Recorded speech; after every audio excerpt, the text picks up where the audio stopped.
Put your hands on top of your head. Well, I didn't. Now!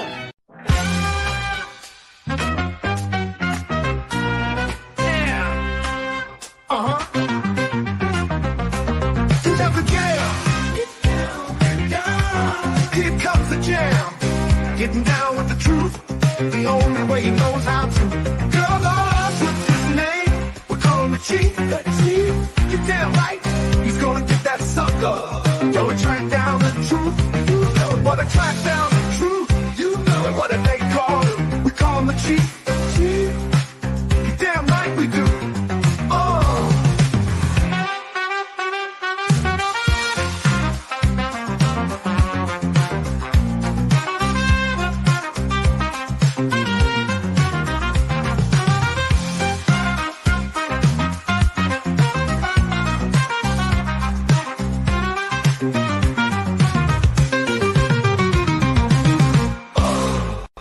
I'll bet your mother had a loud bark.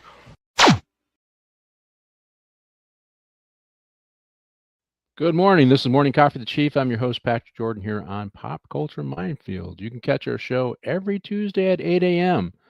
Pacific Standard Time on YouTube, on Pop Culture Minefield's YouTube channel, their Rumble page, and their Twitter feed. Now, you can also catch me on X at LHD Jordan. I do post about a wide variety of issues, mostly political issues, and I jump into the national and local politics and some of the local politics around the country. And make sure you catch my radio show and podcast on KGRADB.com. That is KGRA Radio. That's every Wednesday at 5 p.m. Eastern Standard Time. It's an hour long. You can catch it on their radio platform, or you can just watch them on their KGRA's Rumble channel, their Facebook page, and their Twitter feed. And they're also on YouTube now.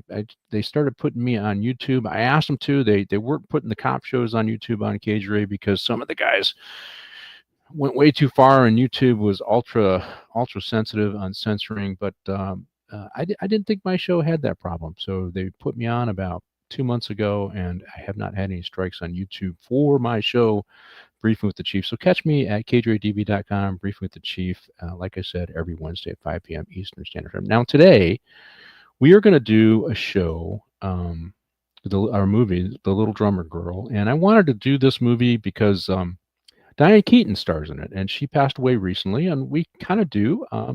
We honor some of the, we take the time to honor some of the great actors and actresses who've passed away recently. And so we are going to do this movie today. But before I get into this movie, I do have to talk about the LA Mission.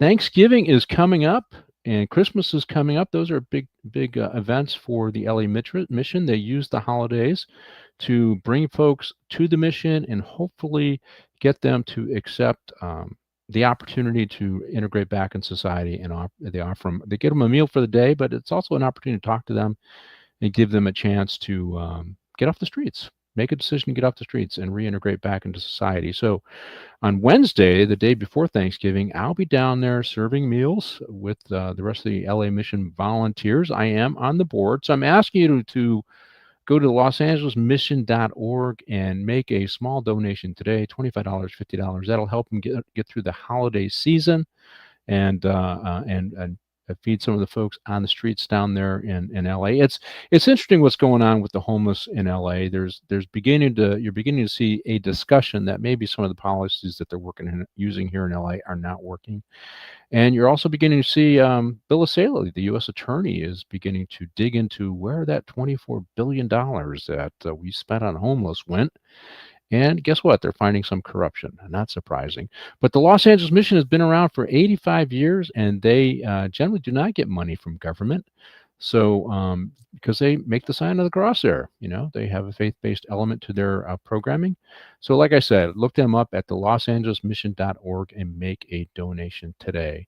Well, let's get to our movie and bring a guest on. I guess we'll go in rank order. We had a retired Lieutenant John Baylis, a friend of the show, has been on here numerous times, and parts unknown. Hey, John, how you doing? Good. Morning. And we have retired sergeant, has been on the show numerous times before, but we haven't had him in a while. So I invited him to come on and do this show, and that is Danny Coon, both retired from the LA County Sheriff's Department. Hey, Danny, how you doing? Real good, Chief. How you doing today? Pretty good. So you live in a one-bedroom apartment, but you're giving everybody this opinion that you live in the woods somewhere in Oregon, or not Oregon, because they're left in California. I guess. What woods would you want to be in? Montana, I guess, right? We'll take Montana or Upper Idaho. Or yeah, it's I get into the politics, and it's interesting what's going on because all the blue states are losing people. We're two hardcore guys that are hanging tough in California, right, Danny? Yes, and John has escaped. He's a California refugee, but they're losing all these electoral votes to these other states, and that's why they're got all these immigrants here, and that's why these states are fighting everybody. But it's the whole West Coast is that way. It's California, Oregon, and Washington is doing that, and because I remember Washington, Oregon used to be a place where a lot of retired deputies went. That's not the case anymore, right? The left coastal states, or the West coastal. The left coastal western states. There we go. It's not all of California. You go inland on California, Oregon, and Washington. Yeah, it's primary. It's regular people. They just elected a mayor in Seattle who has never worked a real job in their life, lives with her in the basement of her grandparents, no experience in government at all, no experience in running anything, and hasn't even paid off her college debt. She's she's a hardcore leftist, and they elected her, and no experience whatsoever. Yeah, figures. I was reading that, and I'm going, it's like they keep just doubling down on stupid up there. And they did it in New York, they did it in Seattle, and there's a left-wing socialist who put his or her hat in the basket yesterday for LA mayor to go against Mayor Bass. So it'll be interesting. Bass is a socialist, but I guess she's not socialist enough for him, because it's crazy. But the movie that we're going to talk about today, I'm going to bring up some stuff because we're going to relate this. The movie is based upon a book by John Le Carre. Can you say that, John? Le Carre. Le Carre. Now, I read one of his books years ago. I think I was like 17. I read the book Tinker Tailor Soldier Spy, which was made into a movie recently, which was actually Gary Oldman. Very good movie, and Oldman did a fantastic job in that movie, as he always does in a lot of his stuff. And this was adapted from the book Little Drummer Girl in 1983. Or this came out in 84. The book came out in 83. So it was very quick. And Le Carre, did I say that right, John? Le Carre.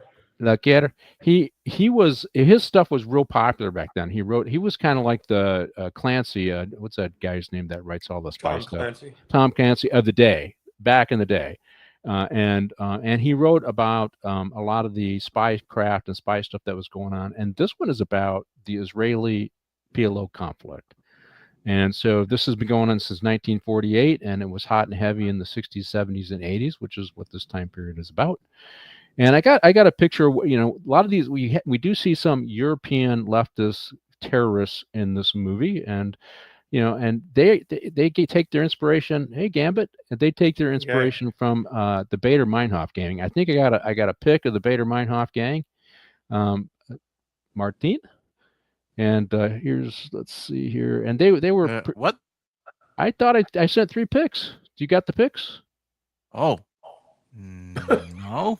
No. If you looked at the bottom of all those things, there was pics at the bottom of all those little clips. Sure, Pat. There was. I just looked at it today. Well, let me pull it up so I can at least talk about it. Let me check. Give me a second. I didn't see the pictures. Yeah, that's right there. See, I sent them. Yeah, there's the clips that I sent you, and there's the picture. Bader Meinhof, Radon and Tebby, and the pager bombers. But we can talk about it. So the Bader Meinhof gang was a very active and radical, sometimes known as the Red Army faction. And in Italy, you had the Red Brigade. So, these are a bunch of leftists that operated throughout Europe. The Bader Meinhof gang was one of the most violent. I want to say they kidnapped the head of Heineken and killed him. I don't know if it was their group or another group that did that. But they did bombings, they did killings, and they worked very closely. And it's interesting because it's akin to what's going on today. We got these leftists here in the States and in Europe working closely with the PLO, and the PLO, they don't think much of these secular leftists. In fact, if they showed up in in the Middle East, they probably would not last very long. No. But they are doing their bidding, and they did their bidding there. And I think in the movie, they actually talk with disdain about them. Yep. They call them trash. I think they call them trash, right? Euro trash. I don't think they use quite those words, but I've heard that in another movie, so I like that one. Oh, they call them scum. Called them scum. Yeah, there you go. And a lot of these people come from middle class, upper middle class, and they're hardcore socialists and leftists. They're communists, and they just want to break down society, and that's what we have going on today. So the movie, even though this came out in '84, it talks about themes going on today. There we go. There's the Bader Meinhof gang, and two of the people. One was a male. He was Bader, and then the gal was Meinhof. I think those were the boyfriend girlfriend clique. Of course, I think they kind of slept around with each other. I don't know. There's free sex back then. But here's they are, and they're all just, like I said, middle class leftists. Now, one of the other things you see in this movie is they're working closely with the PLO, and we've seen that. Like, I don't know if you guys have seen the movie Raid on Entebbe. Great movie, right? Oh yeah. Let's show the real terrorists. Here's the real terrorists. You see the two Palestinians here, and then you see the German guy with the big long mustache, and then there's a female there. So, if you remember in the movie, they had a German male and a German female that were helping the PLO, and these people were connected with the Bader Meinhof gang. So this is so you had this crossover of leftists back in the 60s, 70s, and 80s, and that's what Le Carré is writing about. He's writing about this. That's what the movie's all about too, and that opens the door for our main character Diane Keaton to basically go undercover into into the PLO, these radicals, because it was part of the game, right? Use the Westerners because they can get through the airports. They can go to places that the Palestinians might get cut out of because they're seen as safe. And they do that today, right? They're doing that kind of stuff today.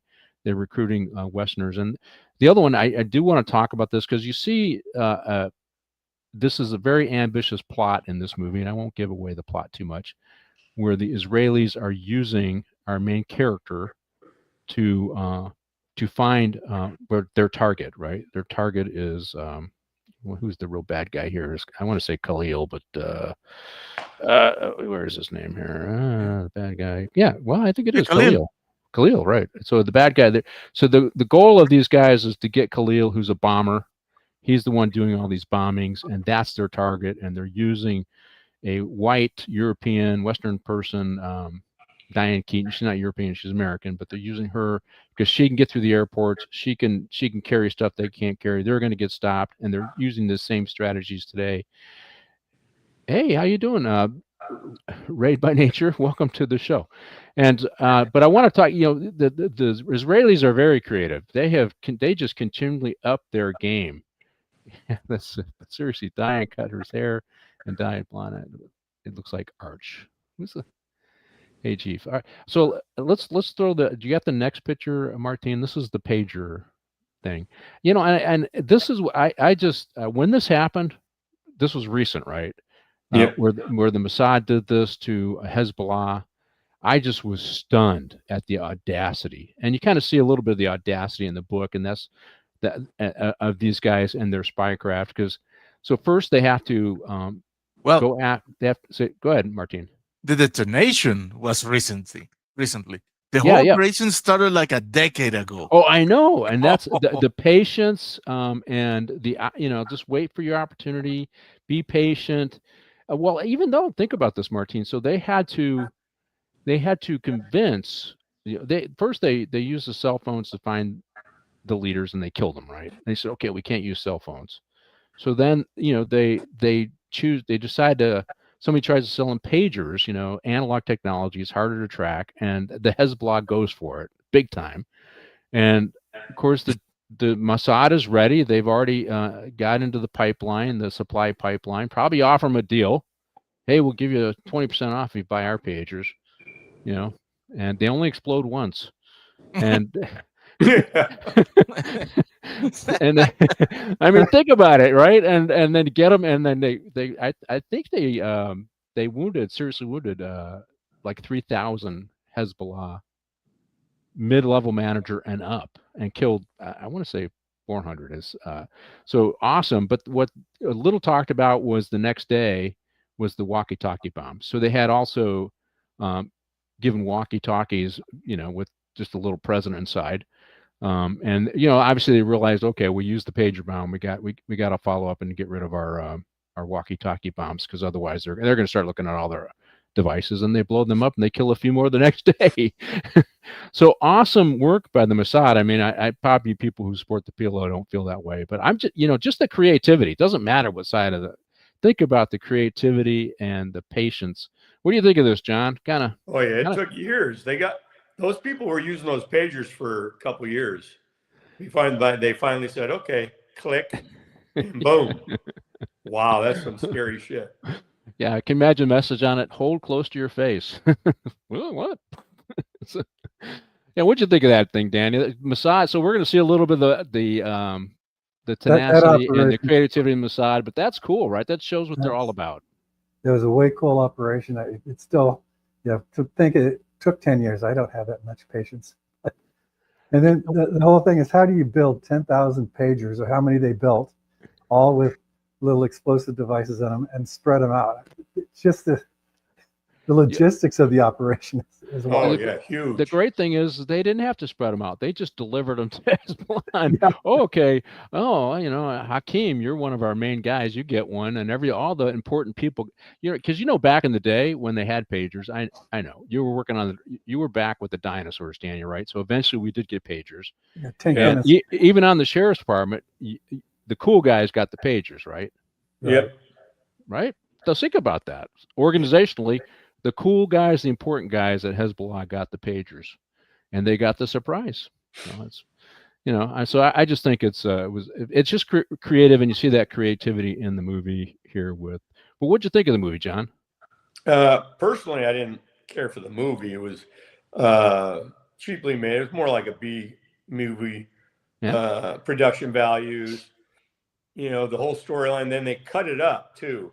Yeah. Where you missed they to make it a shorter movie.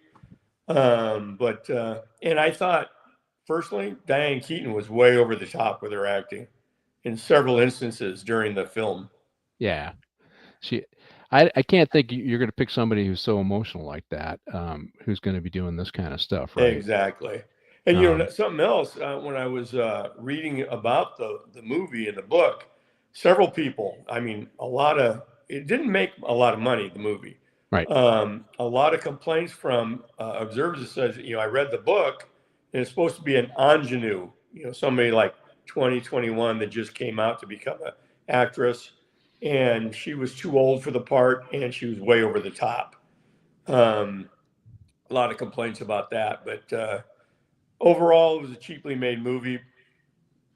It's really hard to do one of his books in a movie, in my opinion, because Tinker Tailor Soldier Spy was excellent, but I want to say that was a 2.5-hour movie. I can't remember now. Really long movie, and it's just because I chose not to read any more of his books just because it's an investment in time, because they're so thick and they're so dense, right? Yeah, it's like watching. I don't read a lot. I read magazines, but I read a Tom Clancy book years ago. Oh my God. If you skip a day, you got to go back and look. There's so many characters. Yes. And who's this? And you're like, it took me forever. The book's this thick, and you're like, yeah. It was a great book. And this is how this is how he writes too. Yeah. But that's what you have to. Another author I used to like was Leon Uris. I don't know if you read any of his stuff, but he talks a little bit about spy stuff too. But you actually have to give the historical context. Yeah. To understand the story, right? And so, right. And so when you're given that historical, like Tinker Tailor Soldier Spy was based upon the true story about the Soviets infiltrating the British intelligence services, right? That's what it was all about, and that a lot of that was based upon true stories. The stories, the plots in there were not exactly like the true story, but it reflected. It took inspiration from it, and the same with this movie. So you got all this lead up, and you don't get a ton of that lead up in the movie, which is why it's assumed that you know it, And you're right. I can see where they have to chop stuff down to get it down to, because it was still 2 hours and 10 minutes, this movie. Oh, yeah. Yeah. Right. And I think they invested way too much time in the whole love interest stuff. But it is Diane Keaton, Yeah. But what'd you think of Diane Keaton here, Danny, in the movie? It may not have been her best acting job, but she's beautiful, right? This is probably the only Diane Keaton movie I've ever watched. So oh, really? I can't. I was hitting my brain after them. I watched them and going, what other movie have I seen her in? And, I've always known who she is and a good actress, but I don't think I've seen too many movies with her in it. And the only ones I saw were the Godfather movies. Yeah, that's probably about it. Yeah. Yeah, probably. I could understand why it got the mixed ratings it did, because it was hard to follow along. And then, being of German descent doesn't mean I understand the accent. And so it took me a while to kind of catch on with the accent and everything like that, because that was a little difficult for me. Well, they did use mostly. They did use a lot of European actors in this, and Middle Eastern actors, because you don't see even at that time a lot of these the other actors and actresses in this in other movies, right? In U.S. made movies. So I think one of them was in Greece. I can't remember. Remember when was it in Santorini they were filming? I can't remember what island they were on, but they did go to Greece. Mykonos. Okay. I only know that because the name of the village I live in is Mykonos. Mykonos. I actually went to Mykonos once, but we just spent one day there. All right, I do agree. Hey, the production wasn't the greatest movie of Diane Keaton, but it's actually reflective of what's going on today, with our society and these. What do you think of these crazy leftists supporting the PLO and Hamas, supporting Hamas and their craziness, Danny? They they butcher 1,300 people, and then we have a bunch of our leftists marching the very next day on our streets and harassing Jewish students on campus. That's. I kind of hate to go political on you, but it's the writing on the wall. We've been letting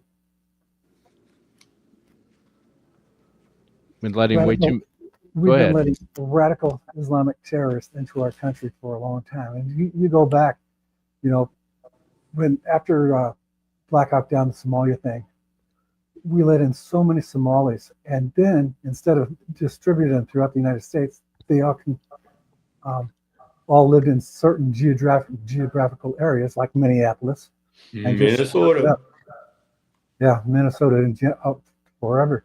But it's crazy. You go into Texas right now, has 46 or 48 Islamic communities in there that are being allowed in, and it's easy because with the election of Madami in New York, you look at who forgot. The people that voted for that knucklehead are the age groups from about 20, which is after 9/11, all the way up to about 28, 29, 30, which when 9/11 happened, those people were kids and they would have no idea what was going on.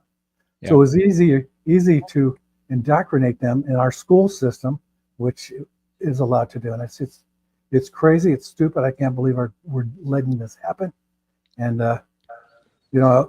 the end is coming soon. That's all I got to say. Probably not in our lifetime. And I always thought that we would never see socialism in our country. And now maybe by the end of our lifetime, we may see it. And that's scary. Well, I tell you, usually socialism usually ends when people look at how much money is taken out by the government for taxes, and then people suddenly wake up. No. Let me tell you, no. No? Oh, no. I tell you what, it moved both my kids to the right. So what? Look how much money it did. Well, you got to pay for all the people that don't Venezuela. work. Dude, I'm from Venezuela. I left Venezuela. I came down, up to me, geographically speaking, to Mexico, and then 10 years after I was here, boom, they went socialist too. Yeah. And it's the same thing. It's astonishing the parallels of the things that I'm seeing happening here. I say, yeah, this is us 10 years ago. And the same things, the same phrases from the government and the opposition. I said, I've seen this picture before, and it's gonna get ugly. It's They think it's ugly now. Oh, no. Just give it 5 more years. Then you're going to see ugly. In And Mexico. yes. Okay. And I'm sorry, man. I have a lot of friends in the States, both American and immigrants, legal immigrants. And I feel for you because I'm seeing the same first steps that I saw twice now.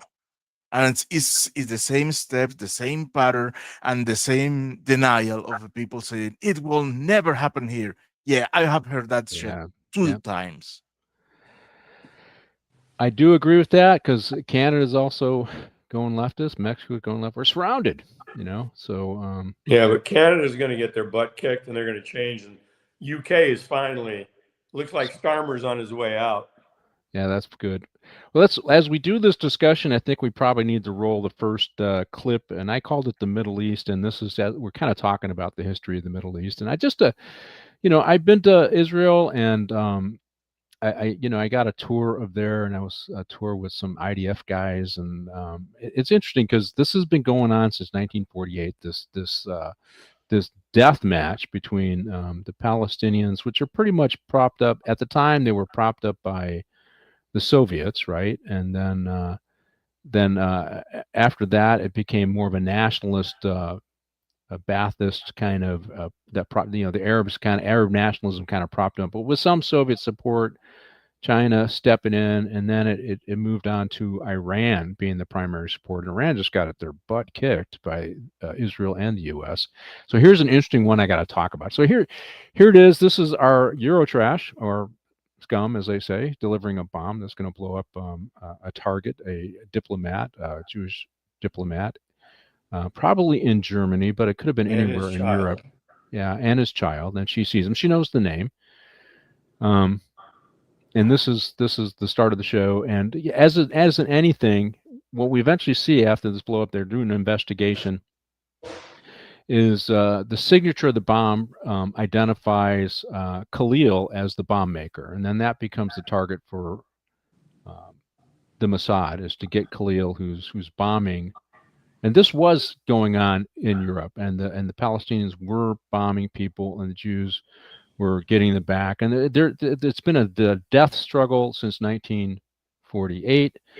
Now, Iran, they've taken over as the major influence supporting all these proxy armors, Hezbollah and Hamas and the Houthis, and then they had deep influence in Syria, but they got their butts kicked. So I'll tell you this story and I'll let you guys comment on it. So when Israel decided to bomb Iran, another unique thing, they snuck teams into the desert with drones, so into the areas around Iran near their air bases or their air defenses, and use these drones to take out their air defenses from inside their country. The S-300 and the S-400s they got from the Soviets took them out, and so that Israel controlled the skies completely. And that is audacious, right?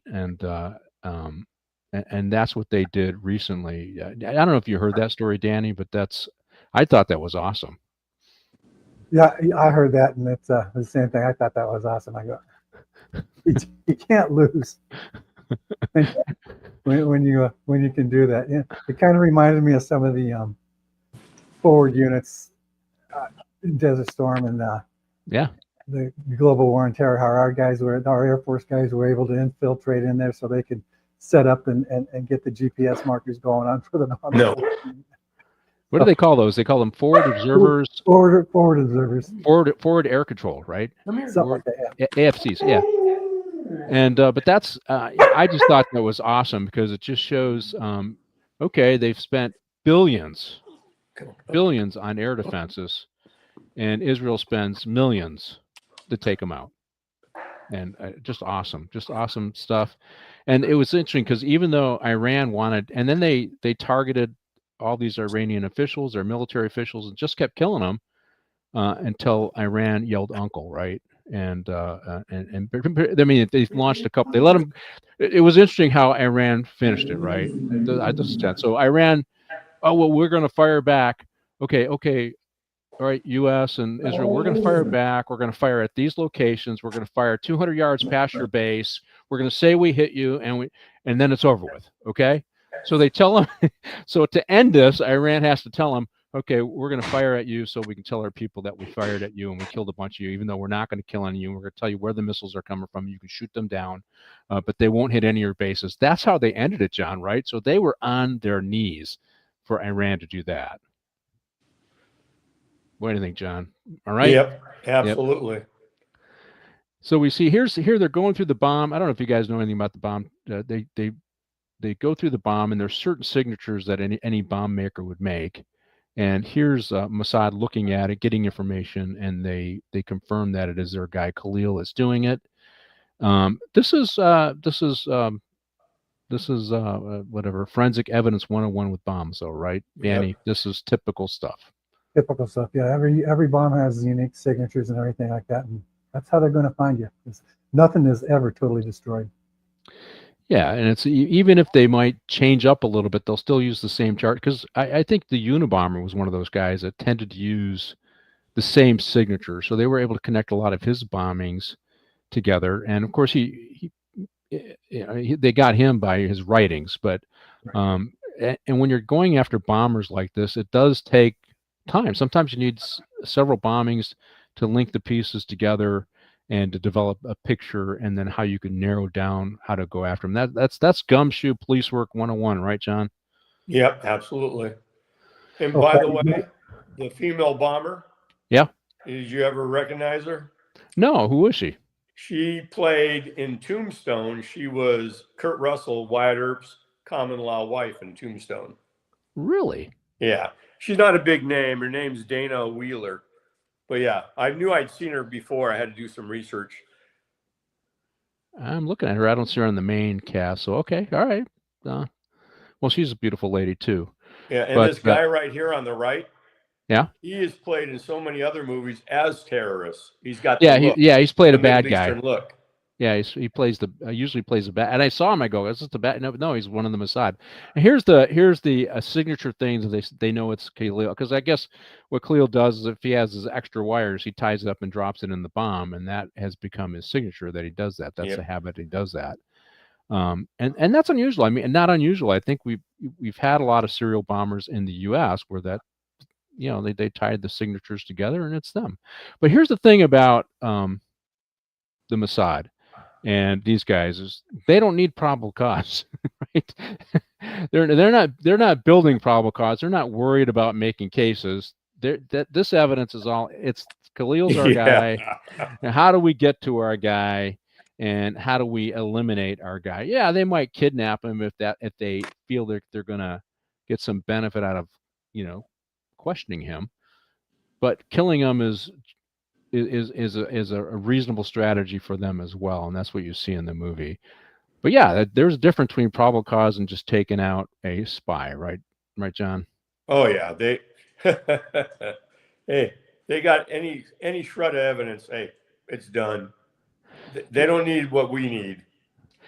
Well, yeah, as cops. And this kind of brings up the whole thing with Trump declaring the drug dealers terrorists and bombing their boats, right? So it changes the legal framework that you can go after them. And it's like Danny, he's bombing the boats that are coming out of, I think they're coming out of Venezuela, I think. Yep.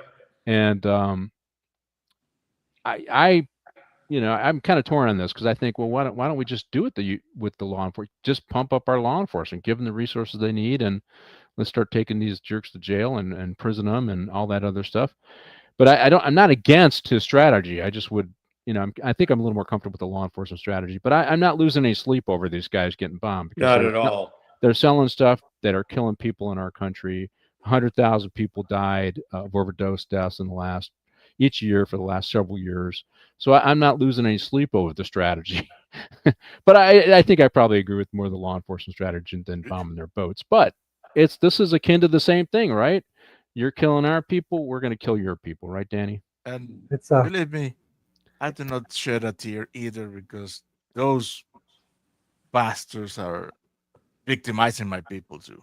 I'm all for you, Martine. It's an emotional thing, and like I said, I'm not losing any sleep over the strategy.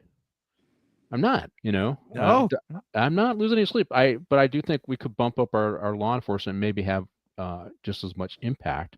But it is more expensive to do the law enforcement way than. Well, I don't know. Military is kind of expensive too. I don't know. What do you think, Danny? It's a different strategy that's working on our continued 40-year war on drugs. So, yes. yeah, everything else we've done hasn't worked. This one seems to be working pretty good. Yeah, Yes. why waste our time with court cases that drag on for years? Yeah. And Appeals. they know what's on those boats. And you have a speedboat that has $400,000 engines in the back of it. That ain't a fishing vessel. Exactly. That's to skirt the law and bring drugs in. Zap, you're done. So we spend a $50,000 missile to eliminate the problem. We've eliminated the problem.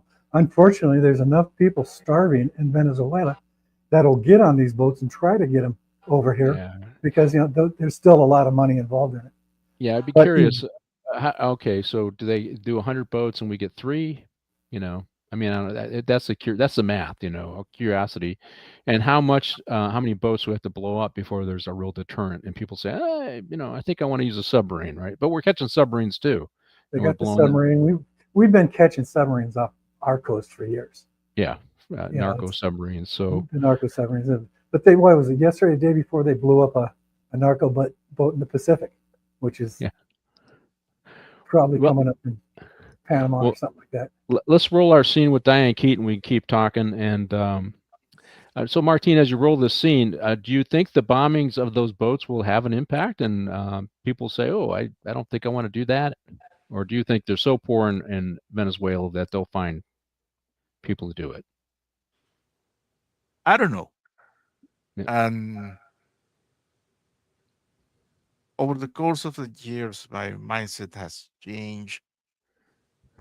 When you see testimonies and interviews and documentaries, you kind of start losing that mindset of, oh, poverty make me a criminal. No, you see that a big chunk of those people they choose to be criminal. Right. Yeah. And it's a delicate topic because I say something like this, which has been based on seeing the data and seeing the words coming out from themselves. But then there's some people say, no, you are a monster, right winger, crazy. No. They're the one who said it. I'm not the one. We got about a million people that died of overdose deaths, so we have a lot of boats that we have to blow up just to catch up to get to 1 million. Yeah, but the thing is, I'm not against bombing those boats. I know, but that is not the solution. Right. Because the solution is eradicate the one who are producing the drug, not the distribution. Yeah. All right, let's get to our scene. Here's Diane Keaton. She's at I want to say this is almost at a college thing, but it's yes. So she's in the UK, and this person who claims to be a Palestinian is speaking to them about the Palestinian cause, and you later find out that he's not really Palestinian. He's a Jewish guy pretending to be a Palestinian, and this is kind of a honeypot kind of scenario. We're trying to get her to trust him so that they can use her in some spy thing. So she's supposed to be an actress, and here's one of her folks. So John, look at Bill Nighy when he hasn't one wrinkle. Oh, yeah. All right, John, what do you think? Diane Keaton. Tell me what you think about Diane Keaton. Man, not impressed, but she's in this movie or her whole career. We're talking the actress. Well, I really have only seen. I'd never had any desire to see any of her stuff except when she was in The Godfather. I think her acting in this is way over the top. It's just, I don't know if it's bad directing or what, but in that, what really cracks me up about that, where they got the Israeli Mossad guy that's pretending to be a terrorist, is that all the female white liberals just like today, Yeah. invited him there to give the speech on the PLO. Yep. I mean, that shit's happening now. Yes. I mean, it's crazy. And did you? who would allow a terrorist to come in and do, like, Agreed. And it's happening now, but you yeah, hear I that think nonsense? drafting will go over You hear the that top. nonsense? The real question is, why is not the police outside waiting for him? Exactly. Exactly. Because Also, it's in the UK and they've been radicalized for years. Even back then. When she's in that play, have you saw the blonde actor with her? Yeah. He's an old man now. It's called Bill Nighy. He played the vampire in Underworld, and he's played in a whole bunch of different movies. Really? That him. Must have been one of his. Go to your room. Must have been one of his early endeavors because it's a very small part, and he's a great actor. Now that you say in Underworld, because I watched those movies, good action flicks, Yeah, the movies. Underworld with which is that dark-haired British actress. I can't think of her name, but yeah, he was the lead vampire. I didn't know that. That's probably his biggest part there. No, he he's was been around Davy Jones in Pirates of the Caribbean. He was in Indiana Jones? No. In Pirates of the Caribbean, he played Davy Jones, guy with the really? head. Yeah, with all the tentacles off of him. Oh. That was him. Yep.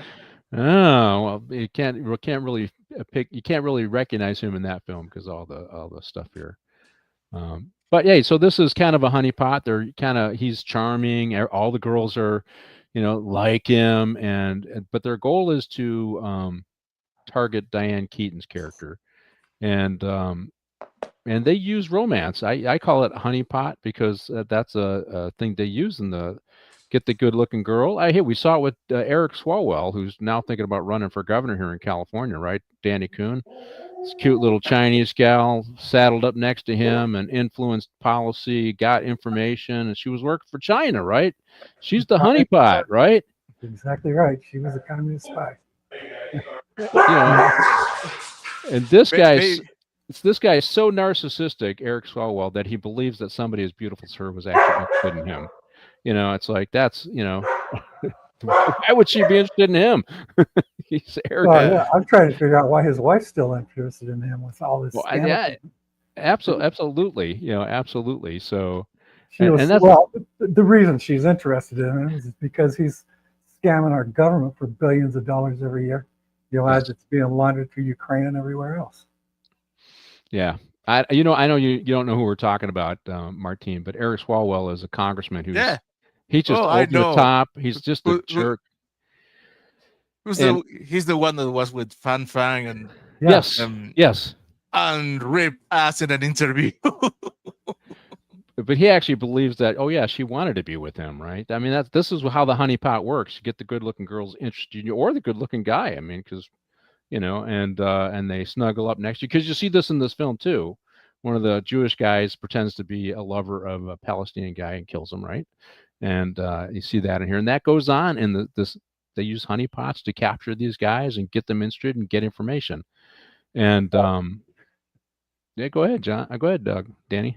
You go to any large military installation anywhere in the world, especially U.S. military installations, and you go to where our military members go drinking to let off steam and everything like that, and you will look around, you'll find the honeypots in there, talking to these guys and buying them drinks and doing their things just to get information. When I was in the Army, the one thing I learned in 3 years of the Army is to watch out for people like that, because they're there, they're going to sneak up on you and try to get what you know, which is actually, I knew nothing, but they're going to try to get information off you anyway. Even if it's just to corrupt you, right? That's correct. That's a victory too. Where were you stationed at? Was it in Europe? No, I was stationed in Fort Meade, Maryland, right outside. It was NSA headquarters. I was an MP there. And there we had secret clearances. And then the last place I worked was a place called Fort Hunter Liggett. It's up in southern Monterey County. It was part of Fort Ord at the time. Right. The station there, There you didn't see it so much because it was a smaller base, but if I went up to Fort Ord, which was a larger base, you would see it around there. And then, of course, I live next door to Camp Pendleton right now and grew up next to El Toro in Orange County. So at Camp Pendleton, you'll see it all the time when you go into places where there's a lot of Marines hanging out. Well, so they use the honeypot scenario to catch her, and she's going to go off and film a movie, or no, a commercial in Mykonos, right? So I've been to Mykonos, a beautiful island. I don't know if you've been there. A lot of the islands are the same, though. If you go to those Greek islands, absolutely beautiful. The food is great. I enjoyed our stay there. We had a place right on the water, and you can look at the town. So yeah, it was absolutely beautiful. What, in Israel? No, Mykonos. So the only island I've ever been to is Catalina. Sorry. That plumbers was are working on my water heater, so I'm back. Oh, that's okay. That's okay. But she goes and films a commercial in Greece, and of course, this guy happens to be there too, or she says, "Oh, I'll be in Greece," and of course, he just jets there, and anybody could do that, right? And our terrorist, who's actually the Mossad, right, who's working on her, and of course, his goal is to be really charming to suck her in, so that she'll eventually work for them. And one of the other things, I kind of mentioned it earlier, is they liked the terrorists like to get these Europeans involved because they can get through airports. They go undetected. They're not detected as much, although that's kind of changing. And let's roll with that scene, Martine. Are you an American? And as they bring her into this plot, right? So he's romancing her. And they ultimately bring her into this plot. I mean, she is pro-Palestinian, but go ahead, she's Martin. more active than him. He's the one being Romans. She's the one she is pursuing him. Yes, I would agree. She's pursuing it, but he's making sure he's there, though. Yeah. Yeah, he's the only thing he does is, I am showing up here, and she goes ballistic after him every time she sees him. Right. And yeah, I would say, John, now that I'm looking at her, yeah, she does look older than 21. So, but yeah, she is more pursuing him. But yeah, because she's enamored of that idea of the revolutionary warrior, blah blah blah. Exactly, and I wrote that down. I wrote it as exciting and mysterious. That's kind of, so she's feeling like this is an exciting chapter in my life, and it's interesting because later on you realize that she ends up infiltrating the PLO, and they're just looking at her as just an asset that can be used and ultimately killed, right? But that's the net outcome for these folks. See, somebody should make a comedy where the low-level military guy pretends on how more than the honeypot and a female spy. Yeah, it is. Right. Well, you know what? I don't know. I do think they have male honeypots out there too for the females and the guys who swing the other way too, right? So I don't know, John. You agree with Martine? She's kind of pursuing him. This is absolutely. This is her She's exciting. Enamored because she thought he was, but she was pro-Palestinian in that very first thing. Yes, that's what kind of blew me away is Klaus Kinski, who's the lead Mossad agent. Yeah, they're gonna trick her into becoming a plant for them, but she's pro-Palestinian. Yeah, you end up seeing it.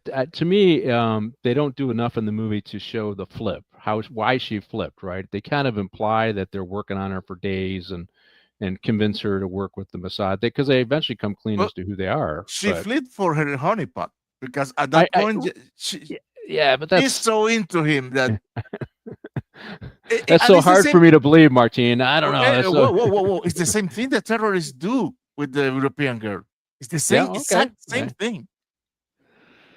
Yeah, it felt that they should have implied that more time has passed, that her flip wasn't that quick. But yes, in essence, I agree with that. In essence, it's the same tactic that terrorists do.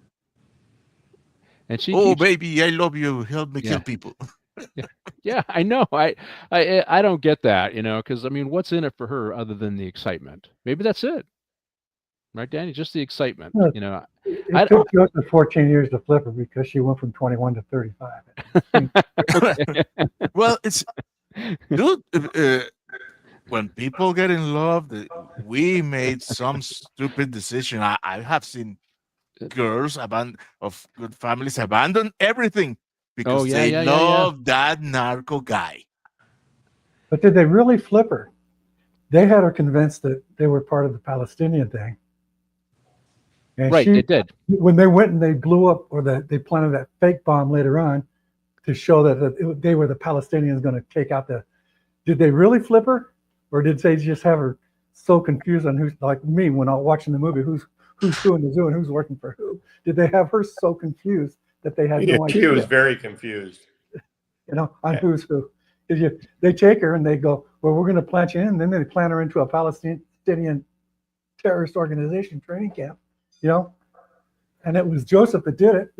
Yeah, and he didn't want to do it because now he's in love with her too, right? Yeah. So he didn't want to put her in harm's way. You've done enough. You don't have to do any more because they're on the trail of Khalid just by some of the stuff that she's done. But you're right. At first I just say that using women in terrorism. So this is, I know you said, hey, it's unbelievable, but actually, I think it was you, Danny, who said it to me in the green room, that using women in terrorism. But actually, they did quite a bit, as you saw with Radon and Entebbe. You saw the Bader Meinhof gang. They'll use women to do that, and it's mostly European women. I think maybe when they went through, because the whole Middle East went through the Ba'athist kind of thing, and then they went through embracing communism and socialism, or maybe it was socialism, communism. Then they rejected that for nationalism. Then they, rejected that for Islam. It's Islamism, right? So now they're Islamics, right? So they reject these ideologies. Now it's a religious base that brings them together. But they have an attitude towards women. They're women, right?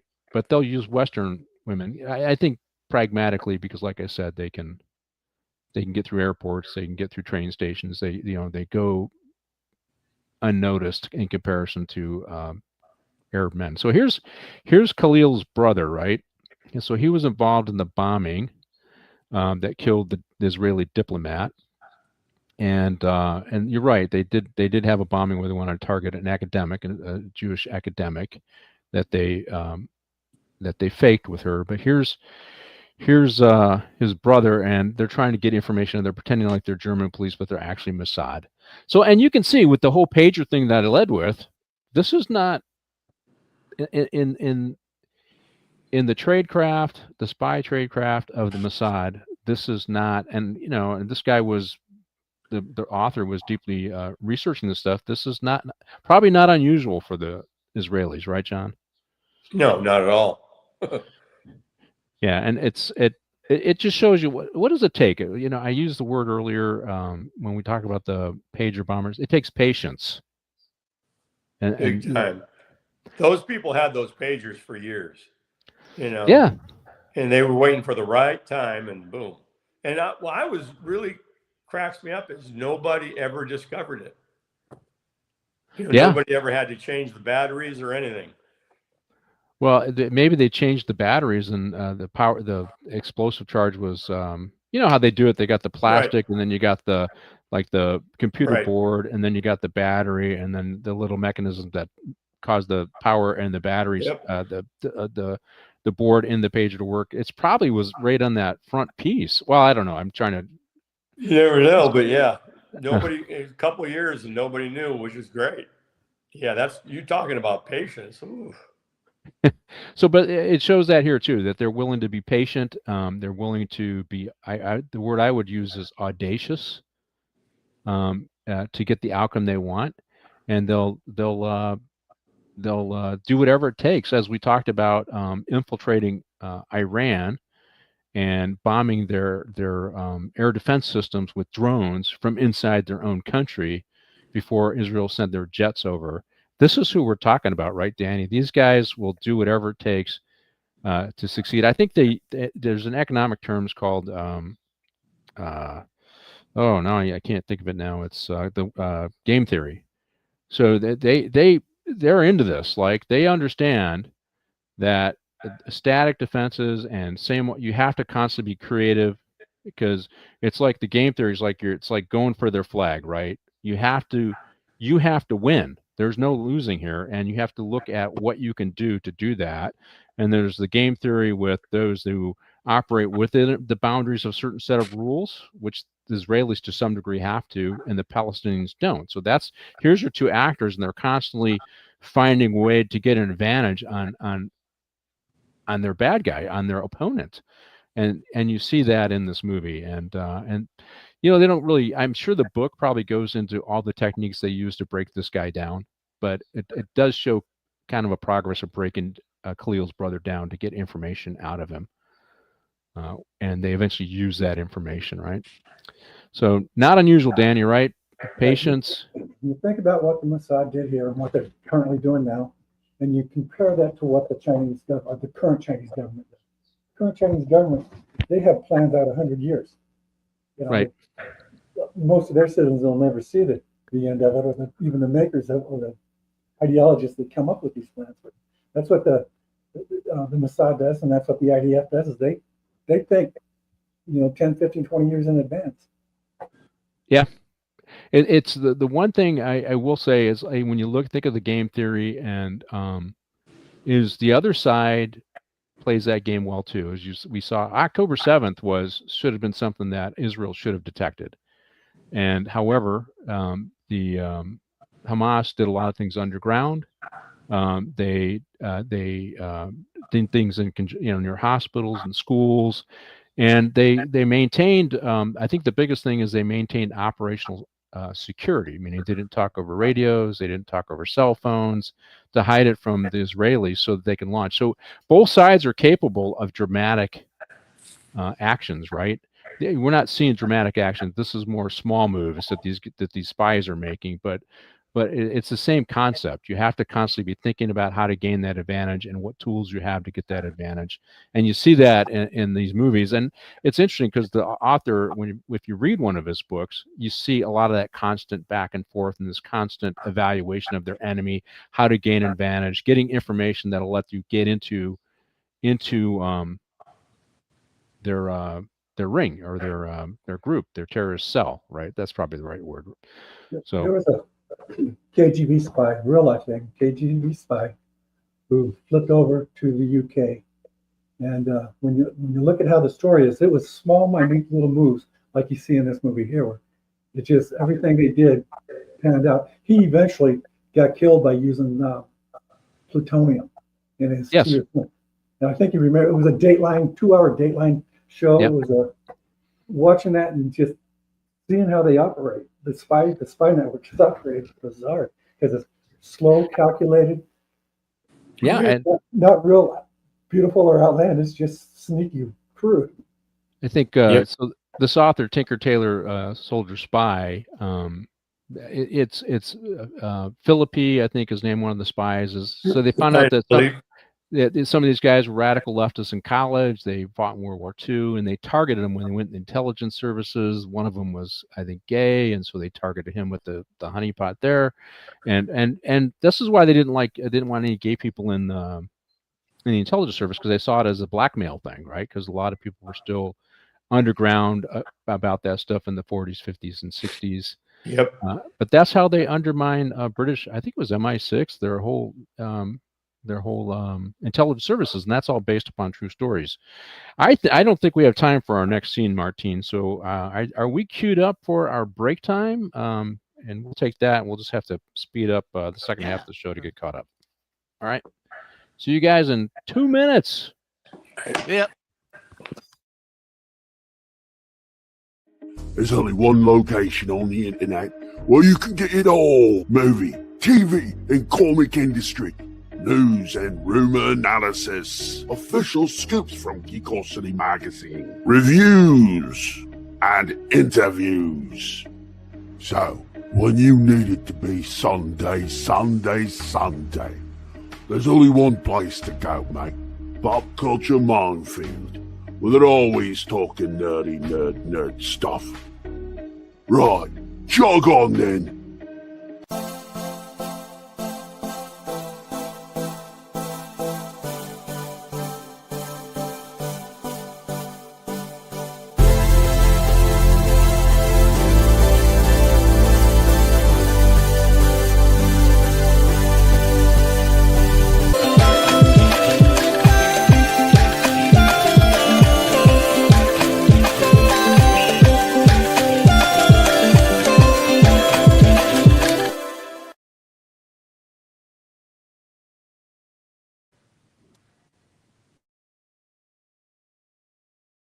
There's only one location on the internet where you can get it all. Movie, TV, and comic industry. News and rumor analysis. Official scoops from Geekosity magazine. Reviews and interviews. So, when you need it to be Sunday, there's only one place to go, mate. Pop Culture Minefield. Well, they're always talking nerdy nerd stuff. Right, jog on then.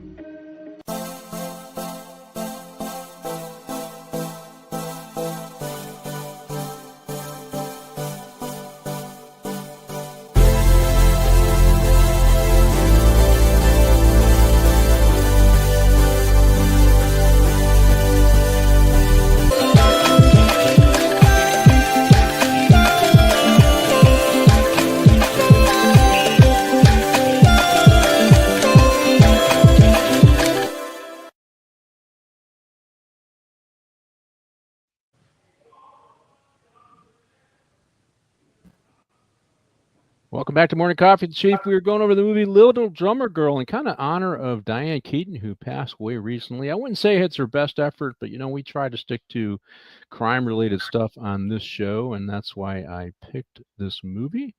And it does get us talking a lot about what's going on today between Hamas and Israel and all the other enemies. Let's see, Gambit. Let's see. The name of the character in this movie, Charlie, Diane Keaton, is played and performed on the stage during the early section of the film in Joan of Arc and George Bernard Shaw.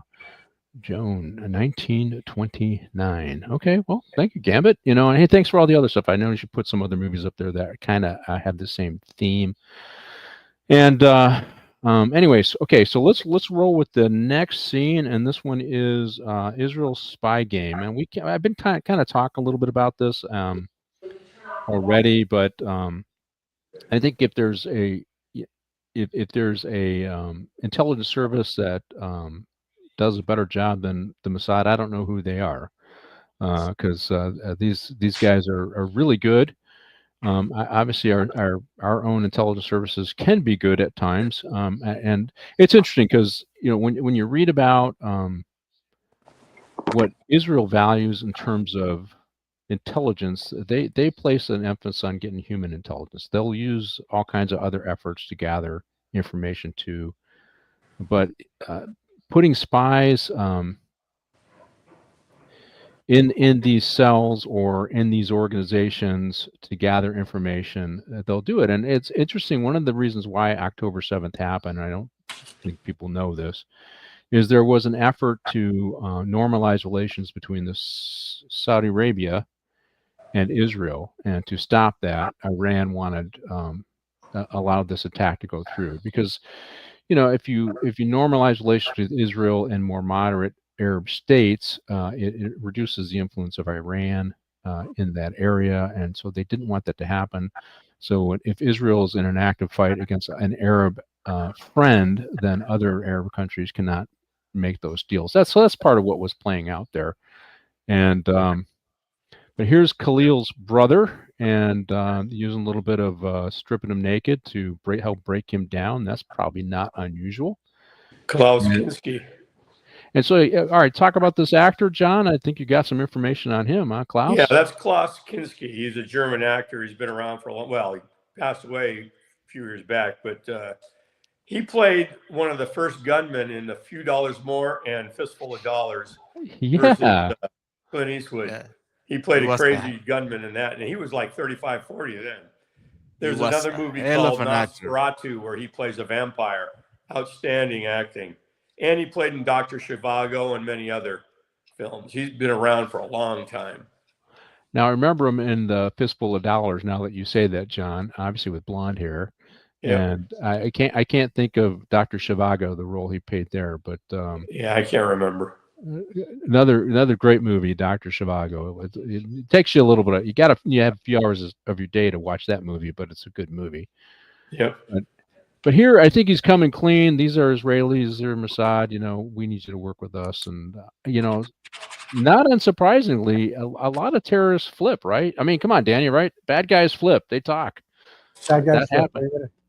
All you got to do is play the right cards, and they'll flip every time, especially when they're going against someone that they'll give up their guys, their leaders. So.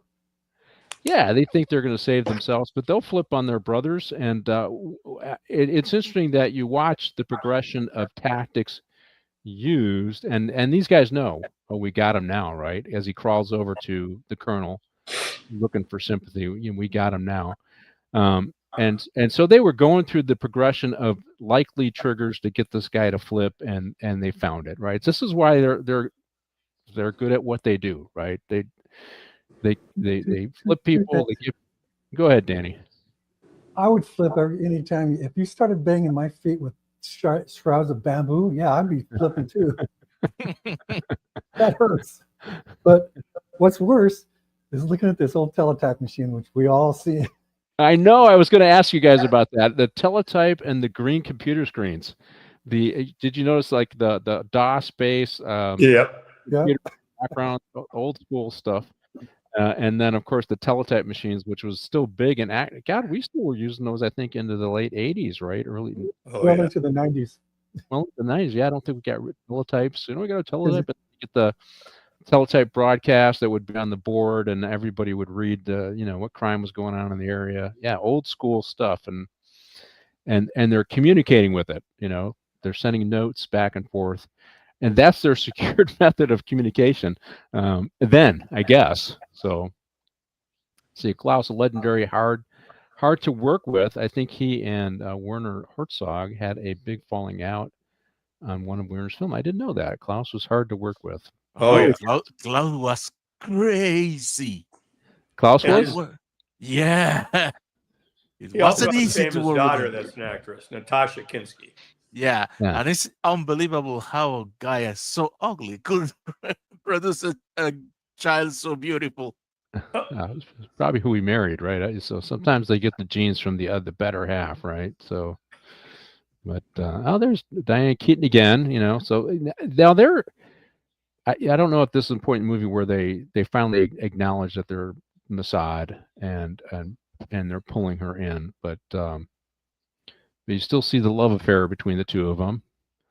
That would be a fun job. Let me just seduce a beautiful woman. That's my job, Go all over Europe, Somebody's, that's a tough job. Somebody's got to do it, right? And that's his job. I did it, and I married her, and she's gorgeous.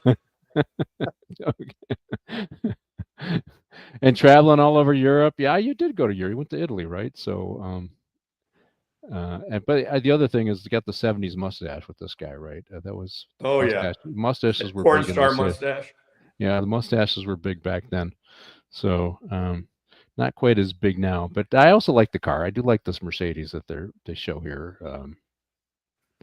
I like the older style Mercedes. It was a beauty. Yeah, beautiful cars. And so here she is. She's they're now recruiting her, I believe, to deliver the bomb, right? I think that's what this point in the movie is. So she's going to deliver the and she thinks she's delivering a bomb for the PLO, right? That's interesting because you know what? If you think about us from a legal standpoint, let's take it. So what we do. So I don't know if this is entrapment or not, but now that she's convinced of doing this, she's actually liable criminally, right? She's participating in a criminal conspiracy to kill somebody. Yep. Right? That's what she's doing. And that'd be another way to catch them. If the honeypot doesn't work, well, you did conspire, even though we were all agents. You went along with it, and there's criminal liability. So now you got to help us, otherwise we're going to put you in prison for 20 years. Which that works too, right, Danny? Hey, 20 years in prison, or just flip on your brother, right? They'll do it every time, or just about every time. Just about every time. Well, it works with gangsters, right? They're all blood in, blood out, but that's what you're watching here is a bunch of gangsters, either legal gangsters from one government against illegal gangsters from the Palestinians. Well, it's funny when we have Scott on the show. He talks about it. Oh yeah, they'll flip. There'll be some of your best sort. The gangsters, the biggest OG guy in the gang is the one giving them the best information. So there's no honor amongst thieves, no honor amongst spies, and everybody's flippable, as we see here. And I think they also, here's the other thing, this is where they start interacting with their German bad guys, right? But this is all choreographed. They're watching it, and their goal is to get the Palestinians interested in him. Now, I guess I got to lay out this plot. Okay, so they suggested with some letters that Khalil's brother had a relationship with Charlie here, Diane Keaton's character, and they're trying to get the terrorists interested in her so they can find out what happened to Khalil's brother. What's the story? What happened? And so that's to come on to the terrorists, because otherwise why not just kill her, right? If they think she's part of it. But they want to know the truth because his girlfriend gets killed, right? Khalil's brother's girlfriend ultimately gets killed, and they want to find out how this happened. How did the Jews get onto this? Because they know it's the Jewish people. This is not German people. Authorities blowing them up. This is an Italian. These are Mossad targeting. They know they're in its death struggle. They want to find that out, and so they're, she's, as I wrote it, she's the bait. Charlie's the bait, right, John? She's the bait for Khalil. Oh, absolutely. Right? To get to him, and this is where I say that they'll do whatever it takes to win this struggle, right? Within reason, to win this struggle. Contrary to what is out there in the media, they're not actually committing a genocide. And it's funny because when they say, well, they're doing a genocide in Gaza, what drives me crazy is the media doesn't say, they got 2 million Palestinians living in Israel, right? And they have a right to vote. They got people in the Knesset. They're helping to make decisions. If you're committing a genocide, then you kill all Palestinians. That's the genocide, right? Yet they have 2 million Palestinians living in Israel. In fact, Hamas killed some of them when they came over. They didn't say, "Are you Jewish?" Or, they killed everybody: Muslims, Jewish, Christians who were working in the country. I didn't watch them chop the head guy up. I watched them start doing it. I think he was a Taiwanese or Filipino. I think he was Filipino, just working one of the farms there, just outside of Gaza in Israel, and they killed him. Ended up chopping his head off. So, yeah, and every day there's over 1 million Arabs that go in through checkpoints to work in Tel Aviv and then go home at night. Every day. Yeah. And from the West Bank. They're not coming from Gaza. They're coming from the West Bank. And so and they're trying. That's what they're trying to do in Israel or in the Middle East, is bring these two sides together. And but this is, just like I said, this is part of the ongoing struggle between the two. And let's roll with the next film, or the next section. I think I called it European Terrorist 1970s, and she does start to interact with these guys, and this is where I talked about the Baader-Meinhof gang. But there was I want to say the Red Brigade, John, and they kidnapped a former premier in Italy. I remember that. Also, Aldo Moro, I think, was his name, and they found him dead in a trunk. Yep. They also didn't they kidnap one of the richest guys in the world, his kid, and took his finger. Was that Getty? Yeah, that's it. I couldn't think of the word Getty. It was the Palestinians who took him? Yeah. No, the Red Brigade. The Red Brigade. Okay. Yeah, and then there was another one. There was one out of Japan, also red something or other. But they're all they use red because red symbolizes communism and socialism, right? That's why they call themselves that. This is what they were, anarchists who believed in destroying capitalist society and replacing it with another thing, generally socialism or communism. It's if you understand Soviet history, it's interesting because they would look at those kinds of people as useful idiots, right? They help get you there, they help disrupt society, but they're the first ones you want to get rid of because they're harder to control, right? And so and you saw it when Stalin took over, right? He got rid of all the old Bolsheviks. I don't know if did that happen, Martin? Did that happen under Hugo Chavez and Maduro? Did they get rid of the old radicals that helped get them there, but get them out of the way because they were harder to control? It happened. It happened in the Soviet Union. It also happened in Cuba. No, they use another strategy. They put it in position of power, and they went with the flow. They went with the flow of the cash. I mean, they followed. Well, they bought off all the generals, right, in Venezuela. So all the generals. Oh yeah. I wouldn't say they were all socialists, but now they're all getting rich, and that's the other thing we need to talk about. This whole socialist nonsense. There we go. Here we go. In 1978, Moro's body was found in the boot of a Renault. That's exactly right. Thank you, Gambit, for throwing up the Red Brigade murdered Aldo Moro. So this was in Italy, if I remember correctly. So a lot of these people went throughout Europe and were killing for the cause throughout Europe. And like I said, they partnered a great deal with the PLO, brothers in arms, so to speak. But the PLO the Arabs didn't think that much of them. If you think about Arab culture, right, it's very conservative.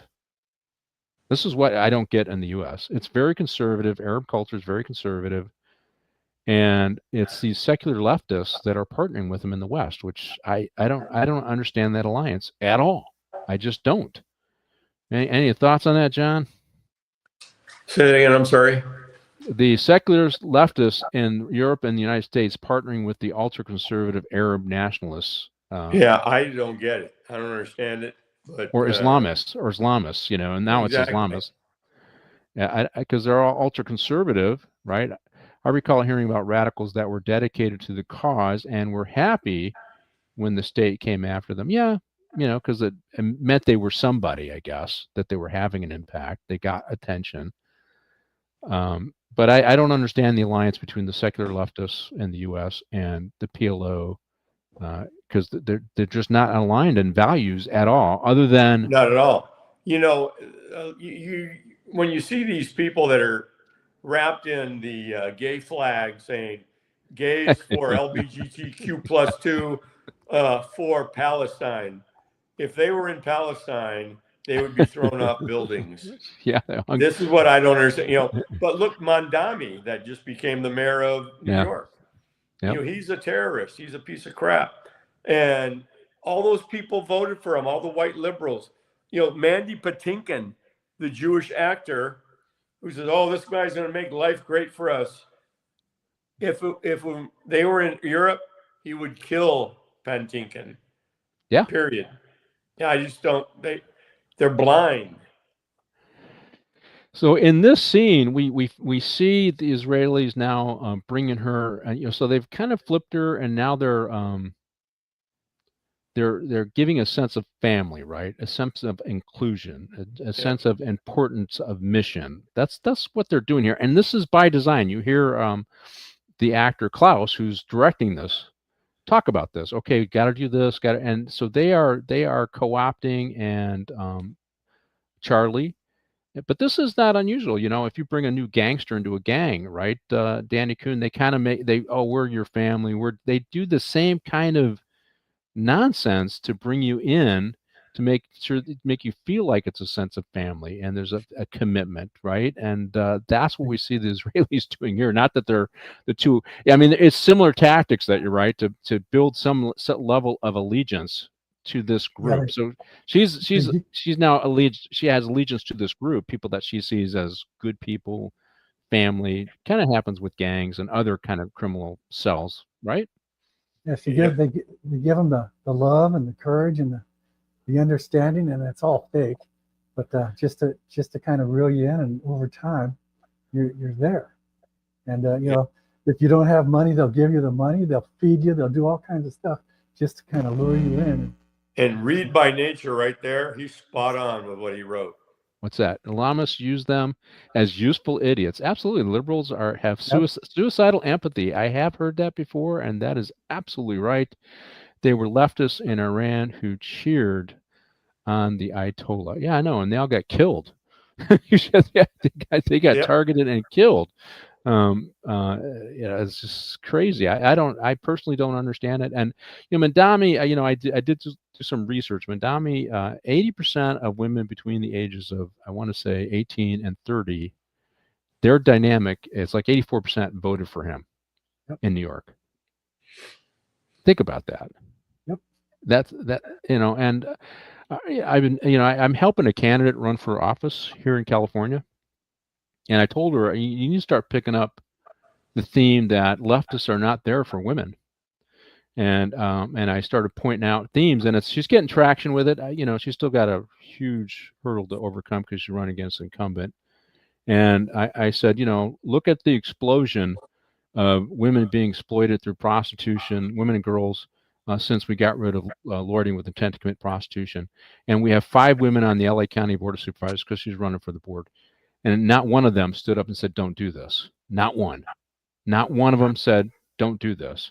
So we had decades of women politicians fighting to protect women. And now the left has said, no, don't worry about that. And I said, and then there was this gal who was in a Gold's Gym, and a guy walks in with his stuff swinging. Black lady. And make some comments to her. She gets mad and she goes viral with it. And I said, you need to pick up on that theme because the leftists are not protecting women in women-only spaces. I said, I tell you, you have to start saying that. And so she's starting to pick up the theme, and she's actually starting to get traction. I think because I try to talk about it. I go, well, we all went through it. Domestic violence. We went from just go your way, you go your way, to you get a little bruise, a complaint of pain, and people are going to jail for going to prison, right? So we went really hardcore to protecting women. Now we've gone the other way, and women are just supposed to accept the abuse and just understand, restorative justice. Let's just sit down and shake hands. Let's talk to this guy. Why did you rape me? And I had this gal on my show. It was a survivor show. She advocated for survivors, and she says there's another group that worked with George Gascon, the DA, the Soros-funded DA, and they embrace the name survivors. They're looking out for survivors. And one of those women that worked for that group talked to a rape victim and says, well, you don't want your suspect to go to jail, do you? You just want him to get treatment and get education, right? What? That's exactly right. She said, no, I want him in prison. And that is the kind of nonsense that's being out there. So no, he can be re-educated and he can be treated in prison. I want him to rot in prison. That's what I want. It's pretty easy to figure out. 46 put women's rights back into the 20s. I mean, the 1920s. And 44, he put racial relations back into the 1850s. And with all the stupidity of what they talked about during their administrations, they just set everything backwards. And now we have to start all over again because they forgot. And it's just crazy. I'm watching this. They're not protecting women at all, which is crazy. Okay, we're getting a little off our topic here. So the European terrorists, we see them. We've already kind of talked about that one, that they are definitely involved. And go ahead. So, okay, the punishment should fit the crime, although. Yeah, exactly. Well, I don't know if we want to rape rapists, but, I think they can at least go to prison. The guys in prison will. So they can at least go to prison and be locked away and protect women that way. Yeah, it's so when I heard that stat on Mandami, who wants to defund the police, who wants to use all social workers, who wants to use restorative justice, and I just thinking to myself, these women. I mean, in fact, I posted it. They voted for him. They don't understand. And I got a lot of comments on it because they're like, Yeah, they don't know what they're voting for. They haven't, if you listen to the guy, and if you start looking statistics, women, men are in the public sphere, men are assaulted way more than women, right? That's just, but you're seeing a higher number of women being assaulted since the change in all this stuff, and they keep voting for these idiots. And same with the board of supervisors does want a new jail. Well, where are you going to put these people if you knock down the men's central jail? You can't get tough on crime if you don't have bed space, right?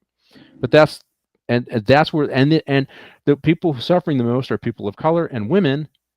And our 5 county board supervisors, well, let me put it that way: 1 cares, 4 do not. And it's just crazy to me. But that's our politics of today in our major cities. I don't get it. After what we went through, I don't get it. Anyway, so she's the bait. Let's roll with that clip. And so what they did is they did kind of gin up a false bombing to give her some credibility, and they're putting her out there so that Khalil will make contact with her. They ginned up some false letters indicating that she had a relationship with Khalil's brother, and Khalil wants to find out what happened to his brother. And we do see, as we saw with Osama bin Laden and a lot of it's a family affair with a lot of these terrorists, right? It's a family affair. It's a tribal affair. If a tribe is supporting the terrorists, then everybody's all in. A family is supporting the terrorists, you'll see a lot of people all in.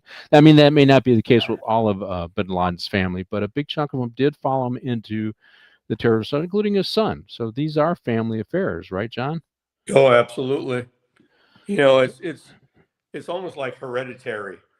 You killed our grandfather, I'm going to kill your and it goes on, decade after decade, and there's nothing changing it. When you grow up in Gaza and Hamas runs everything, what are you going to do? You're going to hate the Jew because that's what you're indoctrinated to do. And it goes back to their grandparents, back to the 40s. It's interesting when you hear, I think is it Jonathan, this actor's, I forget his name now, his character's name, but he talks about how he's was in an Arab village, and is this a manufactured story or is he telling the truth? Sometimes you don't, but he's Arab, is in an Arab village, and they didn't flee after 1948, and he says the Jews came and got him, but he ended up partnering with the Jews, right? That's what he kind of says. No. He's telling that story as if he were Halim's brother, right? Because he was in fact, and she asked her when. So this part confused me, Martin. So explain it to me. What was he was one of the IDF in the tanks that flattened that village. Yes. But he's telling the story like he was Michelle, because they are like Hamlet. They are acting all the time like they were the real PLO. And this is how Le Carré writes his books. It's this whole, you're trying to figure out what the truth is. Yeah. And when I saw that part, at first I thought, wait a minute, is this guy a plant in the Mossad and he's actually a terrorist? And then I realized now he's still trying to grease her. But yeah, at first I was a little confused. No, she knows. She knows that he's not Michel. That was the name of the brother. Right. She calls him Joseph. Right. That's the identity that she gave to him. Afterward, he gives her his real name, but she knows he's Mossad. But right. they are rehearsing. That all of those conversations are taking place. So when she is interrogated by the PLO, she can answer by the things she have said. Yep. Yeah, you see a lot of that too, but it made it confusing. This is where the choppy. Yeah, it's confusing as hell. That John, you talked about already at the beginning. It was kind of a choppy movie, and it didn't flow. So it was all right. So you're trying to weed through it without reading the book. It's hard to. I will say, if you haven't seen Tinker Tailor Soldier Spy, if you got 3 hours in an afternoon, rainy afternoon like we have here in California, the last week or so, it's definitely Southern California. It's worth a watch, and I think it's probably the best movie of Le Carre's books, portraying the book itself. And I don't know if you read the books, John, but I know you've seen the movie, but it does follow the book pretty good. Even though I read the book, over 30 years ago, they did a pretty good job with that. But this one, not so much, because it got really confusing. And well, they chopped it up too much. Like, when they were in that the German or the train station with the fake bomb, and the blonde lady who did the bombing in the beginning then takes that that red Mercedes, and then they send everybody after them. You don't see anything until all of a sudden now they're both knocked out and they're in the Mercedes and they're pushing them over and blowing them up. So you missed that whole area where they caught up to him and caught him. Yeah. They wanted to they didn't want this to be a 3-hour movie. Right. Yeah. And well, I mean, yeah, I don't even. There's so much info in it. It's hard to, like you said earlier, it's hard to make these movies with all the stuff that's in them. Yeah, it's a great story in a book, but it's hard to bring that story to screen, right? To the screen and do it justice, I guess, is probably the best way to say it. And but I think the other thing is you realize that Michelle, Jonathan, whatever his name is, he does care for her, in our character here. And did he sleep with her yet? I didn't put that scene in Martine. Yes, he did. Yeah. Yep. And then she sleeps with the other guy. And right, it was that or get killed. So. Yeah. And but so he has feelings for her, right? And he knows that the Mossad, or the Israeli, the big guy here, is, hey, she's, if we can save her and she doesn't die in this operation, we'll try. But that isn't the most important thing for them. The most important thing is getting Khalil. If she's collateral damage, they're okay with it. I mean, that's what comes out in the movie. And it's not okay with Michelle / Jonathan, though. He's trying to. He would like to. He doesn't want to see her go through with this whole plot, but she agrees to go through with it. But here, so they do. They bring Khalil's brother, and they got his girlfriend, and they end up blowing up the car and killing him. Now, I do have in my notes they're watching one of these explosions, and they're all like right around the corner. I'm like, that would never happen. They'd be as far away. They'd be as far away from this stuff as possible, right? I mean, all these Israeli guys, they'd set it up and they'd be beating feet out of town. Heck, they'd probably be crossing boundaries and getting out of the country. And you got these guys looking. I mean, I know this is a cinematic thing, but I'm like, no way, they'd be all gone. Because you know what? Even though they show that they're working closely with the Germans aren't going to go along with killing. You know what I mean? They're not going to go along with this. They want to hear the intelligence you have on terrorists operating in the country, but they're not going to go for extrajudicial killings to stage this. And so you wouldn't see these guys just being real close. There'd maybe one or two guys to execute the bombing, but everybody would be already heading out of town. They'd be at train stations, they'd be airports, right, John? That's how it works, because otherwise they're going to get caught. Yeah, the implication was that they were out in the boonies in Germany. And I guess they have hotels out, right next to the boonies or something. Right, yeah, you saw that too, and I thought, that's not realistic. They'd all be gone. Because what are the? I mean, I'm confident the German cops would start canvassing the area. Are there any, is there anybody here that doesn't belong? And there was this guy with, strange accent, gray hair. He looks kind of wild looking, he's staying. He just overlooks the bombing site, right? So it's, I don't know. And I know some of this is cinematic, right, John? So they got. Oh, absolutely. If you ever really want to see how patient Mossad is, watch the documentary on how they got Adolf Eichmann in Argentina. Yeah, that was amazing. Yeah, that is amazing. And let's roll the next scene. I think I call it the terrorists. I can't remember what I called the scene. Martine.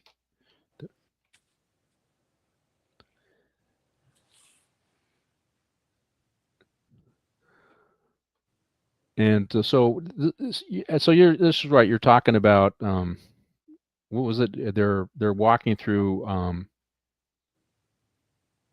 what she needs to know, right? That's Martine. That's what you see here. Tell me about these scars and all that stuff, and Yes. they're prepping her. They already know that they're going to sacrifice her. So here she is. They've probably the second or third or fourth or fifth or 100th time they've been in bed together. No, and I think this is the first one. This is the first one. Yeah. So he's talking about all of his battle scars, and if you think about it, so 48 they fought, 54 they fought, 67 they fought, 72 they fought. By this time, Israel fought all these wars, and then you had all these little skirmishes, right, along the way. But those are the big wars they fought. By this time, I'm trying to think, did they go into Lebanon? Yeah, they went into Lebanon in the 80s. Oh, yeah. So I would have 82, John. So by the time this movie was done, they had the War of Independence, they had the War 57 War, which is over the Suez Canal. They had the 67 War. Was that Yom Kippur, I think? And then they had 72, and then I think 82 they went into Lebanon. So I mean, what was that, like five major wars they've been involved in? Yeah. And so he's kind of given the roadmap of the little scars he's got on us. That's not even counting the Munich Olympics when they went after those. No, yeah. These are Entebbe. Yeah, no, we're talking about just major military conflicts in which they're invaded or they do preemptive strikes before invasions. Yeah, we're not talking about little incursions, nor are we talking about the spy stuff going all over the world between Israel and the Arabs, Palestinians. So I think, why did I call this one the terrorist thing? So I think they're just they're prepping her, and they're going to use her as bait. I think I said that earlier, and she's going to infiltrate the PLO, and he doesn't want her to do this, but they're going to do it because Khalil has been, because that's the other part. When Israel decides they're going to get you, they're going to get you, right? They'll do whatever it takes to take down these bombers. We saw that in Iran. I don't know if you were paying attention to when Israel bombed Iran, Danny, but they knew exactly what floor these people lived on, in the buildings they lived on, and they sent missiles right in their windows. If you were a general that they wanted to get, and you lived in a high rise, you got a bomb in your bedroom. They knew exactly where they were at, and they were very precise in what they did. And they got these guys. They all felt they were safe. Here's the interesting one. They killed a PLO guy. Was it a PLO? It was Hamas guy in Iran. They planted the bomb months before. It was a place that they normally bring dignitaries in, and they waited till that guy showed up. And when that guy showed up, they blew it up. So Israel, they're like a Deputy Do-Right. They get their man, right? So eventually. Some of the big mafia families would do the same thing. They'd just wait.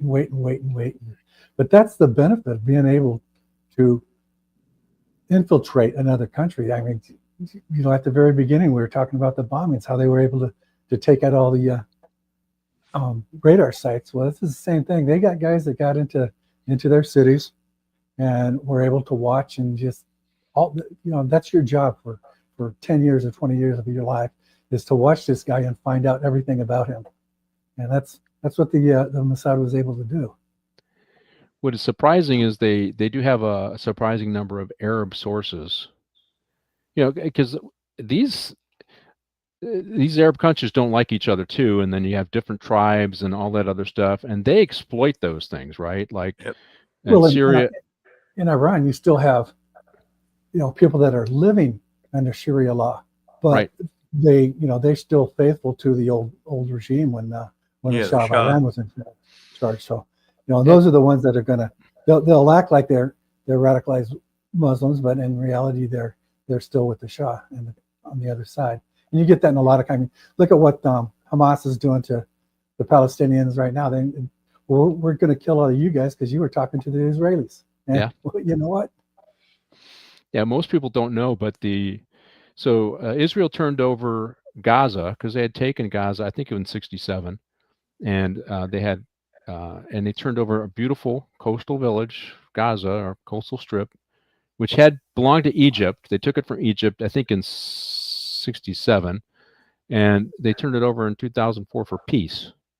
And then Hamas killed all the Fatah, so they killed the Palestinian Authority folks and took over, and then they turned it into an armed camp. That's what happened, right? And the leftists won't talk about that. Hey, we gave land for peace, we didn't get peace. They said, well, then you built all these walls, yeah, because they were infiltrating and killing our citizens, and you had the Iron Dome, and yeah, because they were, our goal was to contain them. And hopefully they'll have some change there. So it'll be interesting to see what happens, because when I say exploiting it, so you got the Palestinian Authority and then you got Hamas. They're at odds. And but this is interesting. I was curious as where they filmed this one at, where they got her going through villages. So she's now with the terrorists. She's going through villages, and you see these bombed out villages where they actually filmed that at. I didn't look that up. And now they know. These guys, this is not Khalil, but I am the captain, right? So he's running a training base. And here's the thing about the base.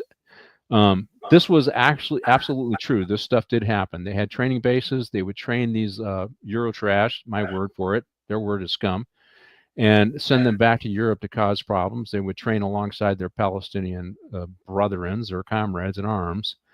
And then send them back to create chaos. And you saw this in, remember, so Tom Clancy books, you saw this in Patriot Games, right? Where they were training Irish terrorists, I think, in these camps, right? So this was not unusual. Different terrorist groups come together. They went there and got training. This is what the Al-Qaeda was all about, the base. That's, they would train in Afghanistan. They would train all kinds of groups in Afghanistan. And they would go out and wreak havoc, and they asked for some level of loyalty and cooperation with Al-Qaeda.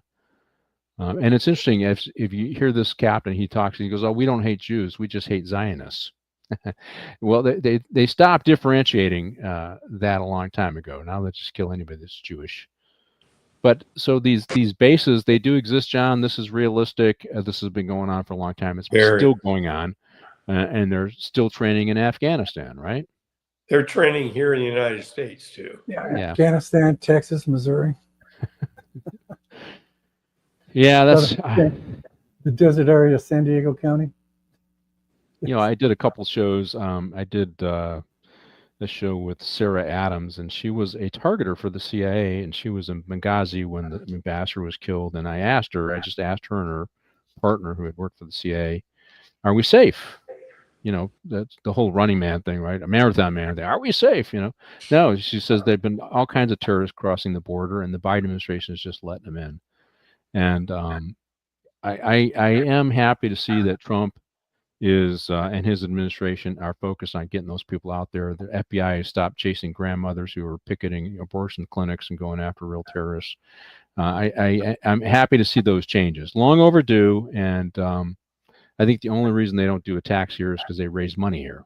To be quite frank, I think that's the only thing stopping it. But if they saw value in doing it, they would. But here she is, and she's getting treated with kid gloves, right? You eventually see her running around with the other terrorists training. But you do find out that to them, she's expendable, right? Oh yeah, yeah. They still don't trust her yet. Yeah. Even with the letters and everything else. Yeah, and then, I thought they were really going to not trust her is when they pulled in the one Jewish kid that they caught. Mm-hmm. And they execute him. The look on her face, he's watching her for her reactions. Yep. If I was him, I'd have shot her in the head right there. Yep, because that means we're watching her. But he could be watching for anything. He never said anything, according to the other thing is, and everybody knows she hasn't killed anybody yet. No. In fact, she hasn't seen somebody die yet. Right. So it's credible. Her reaction is credible because she looks shocked. Yep. But their shock is believable. So, well, that's the first time she sees this. She doesn't look away, so she's fairly committed. That is what you would think in that situation, being the trainer. Right. This is when what's his name gets killed in front of her. It doesn't, the different reaction. She's not reacting to this guy who I mean, I say got close to because she interacted with him, probably liked him, probably decent guy, and he gets killed in front of her, and she reacts like, so she doesn't react at all, of course. And then when the terrorist gets killed in front of her, she goes into, but I just want to say, I wrote this down because the Israelis said it, because Michelle or Jonathan was advocating for it, didn't want her to do this. And I think one of the Israelis says she's a whore, she's a communist. Yeah. Right? So she was always expendable to the leadership of that crew. But obviously not to her lover there. So he had feelings for her. But here's our guy that eventually gets killed. He's out there as a shepherd, and they figure out who he is, and he reports that she's in the camp, and he's our guy that eventually gets killed. So, you answered your question that you asked earlier. Why is these Islamic groups accepting the liberal LGBTQ, rainbow crowd, freakazoid, Furby people into their? Why are they accepting them? Is because they're expendable. I mean, which is easier, to get a bunch of Palestinians over here and riot in our colleges and everything, or get the people that are already here that are stupid enough to do it? They're expendable. Convince them that they're well, they're making a difference, and if they die, that's nothing off of their backs in the Middle East. It does clearly indicate that there's not a whole lot of critical thinking going on in these leftists here, and it's all just overturning the system that exists today, right? That's all it's about. And against Trump, which is crazy for me. It's like, when will you guys actually present some policies? I guess Mandami has, but oh God. But I'm talking on the national level. I mean, all it is resist Trump, and they're not really presenting any policies. But yeah, so she's in this camp. They're gonna. I don't put it in this scene, but she's marching around and training with these guys. This is not unusual. This did happen, and she's obviously, the goal, of course, is just to get her close to Khalil. And it's you wonder what she's thinking. Okay, well, we want you to get close to Khalil, and you're probably going to have to sleep with him. I mean, and maybe sleep with a couple other people along the way. I mean, the fact that how vulnerable is she in this, and the fact that she's thrown that, she doesn't even think about that along the way.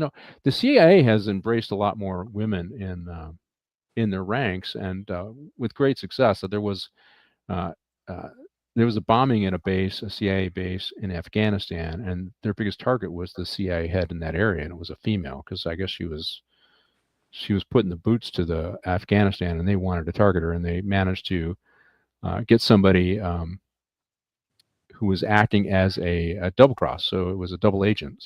He was acting as an agent for the CIA, but in reality, the whole setup was to get this guy close to the base, and then he did a suicide bombing and wiped out this whole CIA section that was actually active in Afghanistan. So this is going on today. I mean, I want to say that was during the Afghan war, our war there. So how many years ago was that now? So probably 10, 12 years ago.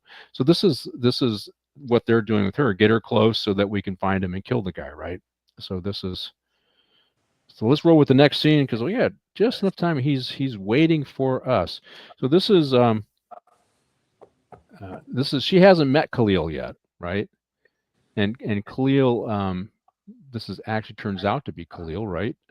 And and so she thinks she's going to him. He says he's waiting for us, and he of course searches her, and all these precautions. She does figure out that this is Khalil. He does identify himself. Yep. And of course, he's it's going to sleep with her. That's the author of the book. I mean, he does do that. He uses a lot of sex in this whole spy stuff. I don't know how much of that is actually true. I guess some of it is true with the honeypots running around here. Just in the U.S., I mean, Swalwell wasn't the only one that was. I mean, they put a Chinese spy in Hochul's office, Governor Hochul's office, although I don't think she slept with her. Yep. And wherever they can get one in, they'll do it. The Chinese. And our congressmen are thinking with the wrong head, of course, when they get close to these folks. But here's Khalil, and he, it's interesting because one of the things, if you actually read about how they got Osama bin Laden, what he did is once he left Afghanistan, he had one contact that would bring him messages, and it took however long it took for the U.S. to figure out who that contact was. And it wasn't until they figured out who that contact was that was taking messages to him. It was a bodyguard of his, and because he wouldn't talk with anybody else, so he didn't use phones, he didn't go on the computer. He would type his message, put them on thumb drives, and give them to this guy, and that guy would smuggle it out. And then he was the only. Once they figured out who he was, they were able to get to Osama bin Laden, figured out he was in Pakistan, and they killed him. So what you're seeing here with Khalil is he has very limited contact with other people in the cell, and only through certain people. And so they had to figure out, the Israelis need to figure out who that was and get her close to them so that they can connect it to, right? So it's very similar, and I was at the Naval Postgraduate School, and they talked about different cells and how they operate to avoid detection. And they talked about Osama bin Laden, decentralized the cell and limited contact between the cell. And there was this interesting test that they were doing there, and it was about Syria. And they were looking at the social media posts of all the people operating in Syria. It was an experiment a couple of academic soldiers were doing, and to determine, well, okay, these guys say they're not connected to these terrorist groups, but look who they're connecting with on social media. And so they were able to show those connections. And so that was helping to guide in the policy on who got what money, who was the U.S. supporting, right? Because they'll say, oh yeah, I don't support that. And in fact, it was interesting in the raid on Benghazi, the people that said they were helping us were actually the people who mortared. I don't know if you saw that movie. They helped us. They brought in people, the U.S. people, to go and support them. Then they delayed them until they can get a mortar team in place. Then they let them go to rescue the annex, and then they mortared the annex, and some of the rescue, I think one of the rescue team guys got killed. So shifting alliances in these places, and you never know who to trust. But he of course finds he gets her here, and now he's asking a question about his brother. Brother's a very lucky man, and of course he's going to end up sleeping. Brother never slept with her. Brother didn't even know who the hell she was, but so, but he got the other, what they call it, the Eurotrash. He slept with the other Eurotrash. So it's anyways. What thoughts on this part of the movie, Danny? Any thoughts? It was one of the areas where it was real confusing again for me. So, like, she gets there. Yeah, right. Yeah, and this is okay. I got to figure out where we're at here near the end. She gets there, and then all of a sudden, the SWAT team's sitting outside the Mossad and just waiting to. Yeah, remember she had a recorder, and and he took the batteries out. This is how he figures out. He takes the batteries out. Back earlier. Back earlier when she was getting searched.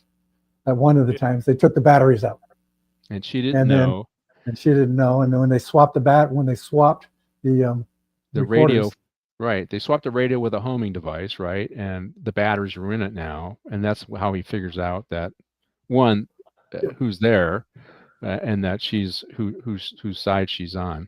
Because he asked her something like, when did you put new batteries in? And she goes, what? Exactly. That's how he knew. And then so he took the batteries out, and next thing you know, all the fun started. So I think this is the fake bombing, right? So she's winning Khalid over with this fake bombing, and they know that he's the target. So this is where their what do they call it? Human intelligence. It's interesting. I was supposed to have a guy on my show, and he was an expert in intelligence. He worked for the DNI. I got to cancel my show tomorrow because of a medical procedure, but. And he talked about how the difference between human intelligence and other types of intelligence, and as we fight our political battles, we're putting people at risk because we keep talking about how we're collecting sources and methods and stuff. And sometimes that this gets out there because it's politically expedient for different parties. But she's delivering the bomb, which I'd be a little nervous, running around with a bomb. And she's delivering the bomb, and they put a mock bomb around there and shows that it blows up just to convince Khalil that she's the real deal. She drove halfway through Europe in the red Mercedes. Yeah, that was a bomb. I know. And they're all there. This is another one I don't understand. Okay, maybe I might have just 2 people in the room with the bomb. I wouldn't have my whole team there, right? Knowing it's a bomb. And what if she suddenly flips and it's set up to kill all of them? Ain't that the truth? Right? Just like our bomber in Afghanistan killed the CIA. I want to say she was the station chief. I could be wrong, but there's even her boyfriend's there. I mean, so some of this is all what are that for cinematic purposes, right? We got to get everybody in the room, and it's. But I think this would have been handled a little differently by the real Mossad. You wouldn't have had everybody there in the room, but they're trying to make it look like this really does happen at a lecture and with the professor, and to convince Khalil that she's the real deal.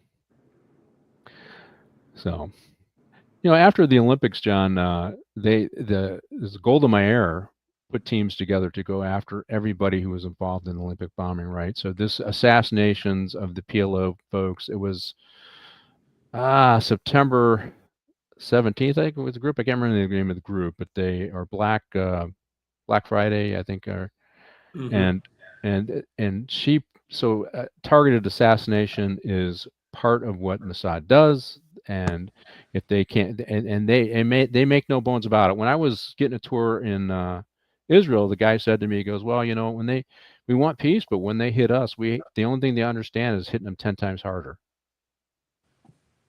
So absolutely. And so here, so we got one guy with the bomb spread. Did you notice that one guy? He's taking it out. Nobody else is. Oh yeah, so she's swinging it, walking it in. Yeah, I know. Everybody's sitting there, and then here comes the guy with the bomb thing. I'm like, okay, I'll take it out one guy.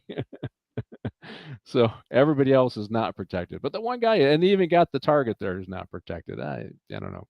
So this one didn't work for me cinematically. Just make any common sense. Let's see, most bombings occurred in London, where the IRA were perpetuating their charges. Yeah, that's right. A lot of bombings did occur in London, and it was interesting that the IRA would call, and warn, because they were interested in bombing, but they weren't necessarily interested in high body counts, because that really didn't work for them, publicity-wise. We did a movie on set, a couple. Say that again, Danny. You were busted up. We did a movie. Oh yeah, that's right. Yeah, that's right. Yeah. A couple months ago, it was interesting. Did we do Dirty Bomb? I think it was Dirty Bomb thing. Yeah. So, but here we go. The Weathermen, Underground Weathermen. Yeah, those. They didn't partner with the PLO, but they did. They partnered with the Black Guerrilla family, the Weather Underground. They didn't really partner with the PLO, although I suspect they were sympathetic to the PLO. And so here's our guy. He says, "Okay, you don't have to go back." He's trying to get her to. We can't. We have enough now. But she's not going to let it go. I think she likes the excitement here too. What do you think, Danny? At this point, the roles were reversed. He doesn't want to go back because he doesn't want to sleep with Khalil. But he says, you have to go back. But if you don't go back now, all the sacrifice, all the risk is for nothing. Right. Yeah. Yep. And I don't know. I think she likes the excitement too, though. She was very angry at him for sending her back at this point. Yeah.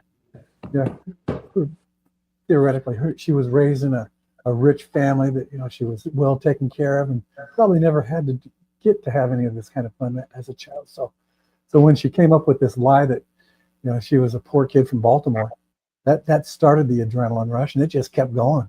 Right. I don't know about you, Danny, but somebody asked me once, "Hey, do you want to go jump out of plane, parachuting stuff?" I go, "No, I don't need to do that. I mean, I risk my life, fairly regularly. I don't need to do stupid things like that, So, but if you look at a lot of these extreme risk guys or accountants or whatever, they're not, and I just thought, you get in one pursuit where you almost get killed, really don't have a desire to do these other dangerous things. I don't know. That's just kind of the way I was, These days, just get on a Southern California freeway, you're taking your life. I know. So here's our fake explosion, and so she's jumping on the bike with one of the crime partners. I don't think it's Khalil that's on a bike; it's the other guy, right? So no, that is the Italian guy. Right. It's interesting. I don't think I show it here, but eventually, once they take out Khalil, and we'll show that, they go back and they take out all the other actors, which is classic Mossad. I got intelligence. I got an opportunity. I'm going to use it, right? And these are all part of Khalil's crew, so we're going to do it. I think just roll right into the last scene, Martine, once this one is over with, and we'll finish up here. And Here we go. He knows, and this is where she ends up sleeping with Khalil. Hey, we got a successful bombing. Let's sleep together now. And she's got to convince him that she's still on his side. And he, of course, is, hey, she's expendable. Oh, she survived. Okay, great. And she comes back. He gets laid, and but he's now figuring out, because it's interesting. So this is a guy who is you hear what he says. I don't hear cars. I don't hear the noise that I normally hear, and so that's what cues owls, cows, everything. It's cows. I don't hear anything, right? Because the Mossad is crowding around the house. They know where he's at, and he figures it out. Are you Jewish? Do you believe in Israel? So he already knows, and I think there's the gun, of course. And ultimately he checks her radio and sees that there's new batteries. And when did you replace the batteries? So, and she doesn't know that he had taken the batteries out. So that's when he knows he's done for. And he's probably going to take her with him before he goes out. But I don't know. The good guys, depending on where you're on in this political thing, come in and kill him, right? So which is what he was always the target, right? Yeah, she gave it all up. Yeah, she did. And she's lucky to be alive. But anyway, so this is probably not the best movie for Diane Keaton, but it got us to be able to talk about politics and the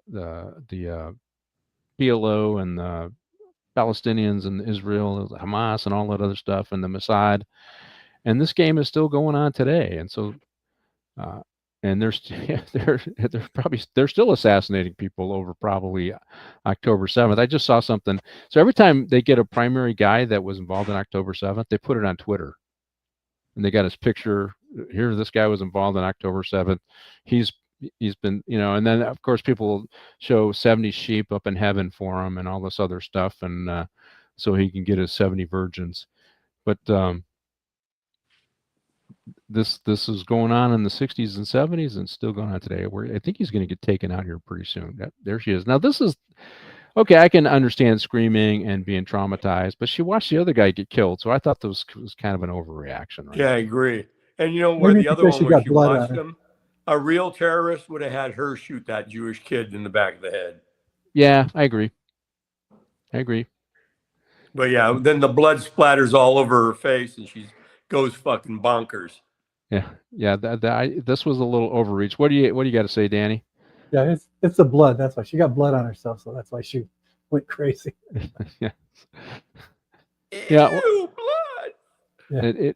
It's interesting. These leftists will do violence, and then when they go to jail or something like, I was watching one guy was doing violence, and he went in jail, and they had a video on him, and he's shaking in the jail. He's so scared. It's like, he's okay with calling the cops names and throwing stuff at him, but as soon as he takes to jail, he gets scared. But anyways, I thought this was kind of an overreaction. I wouldn't say I'd probably give this about a 5 in terms of a movie. But I did want to do something with Diane Keaton. She had a long career. I forgot when she passed away, but it was actually fairly young. I want to say 74 years old that she was. John, let me see. Pull her up real quick. Which is 79. So she was 79 years old when she passed away. And so I don't know. I liked her. I remember I forget where we were at, and Diane Keaton was there, and Dan Finkelstein pointed out, "Hey, there's Diane Keaton." So he obviously he liked her, right? So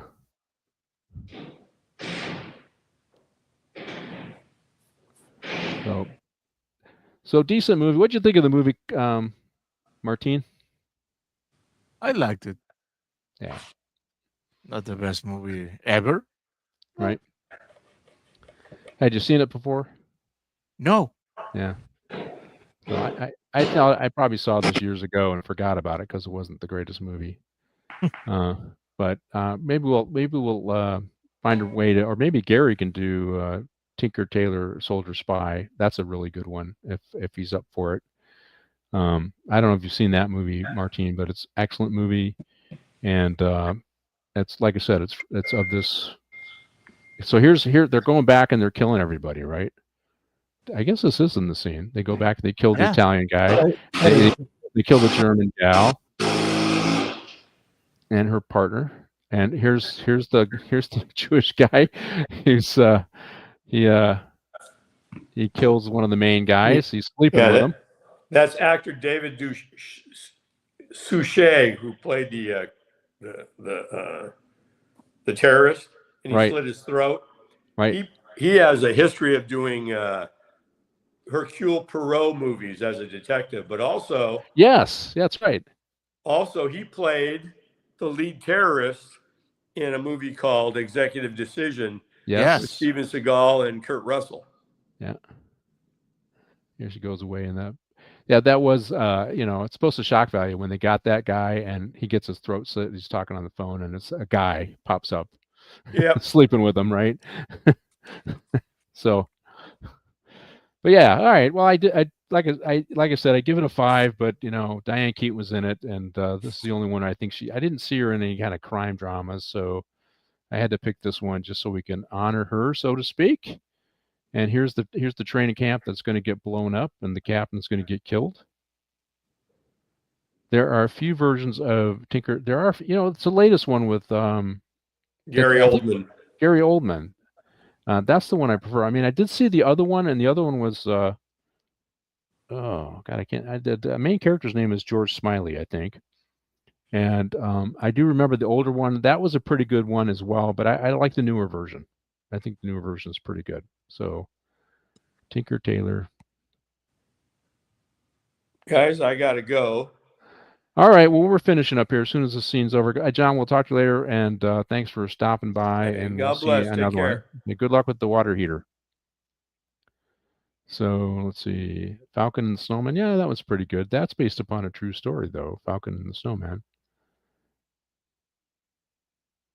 That's another spy thing. A couple of idiot Americans trying to work with the Soviets down in Mexico, I think, is what it was. Was also a British TV series, and they have a series called The Little Drummer Girl.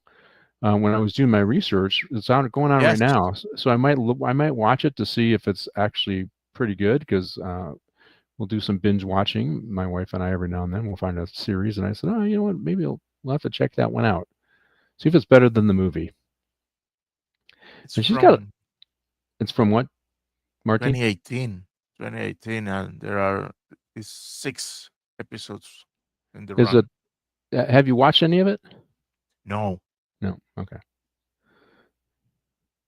Yeah, the Falcon center on 2 American counterintelligence. Kind of dumb. One's Falcon and the Snowman. They weren't.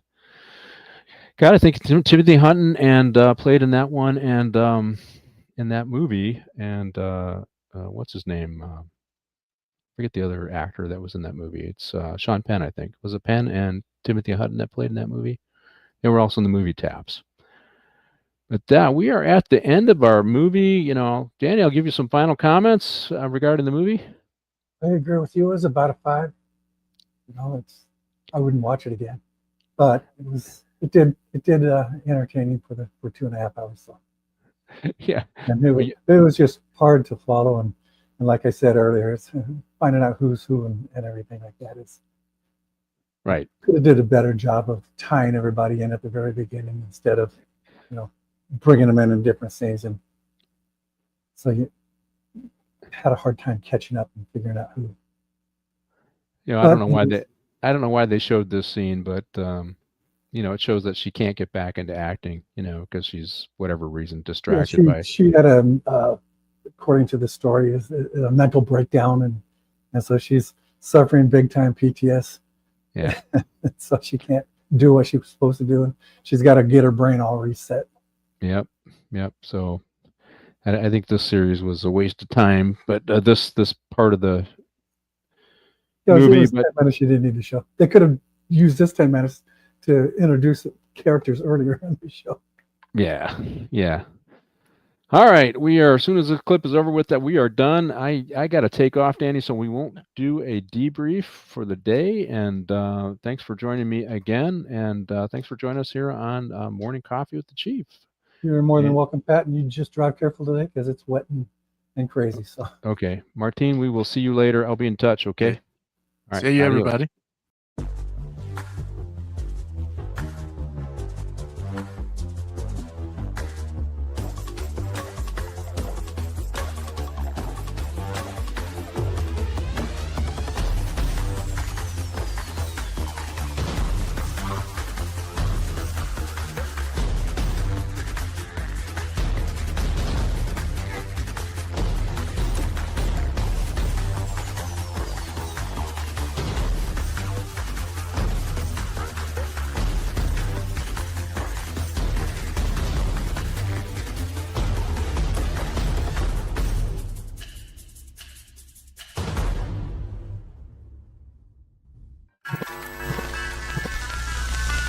Y'all come back now, you hear?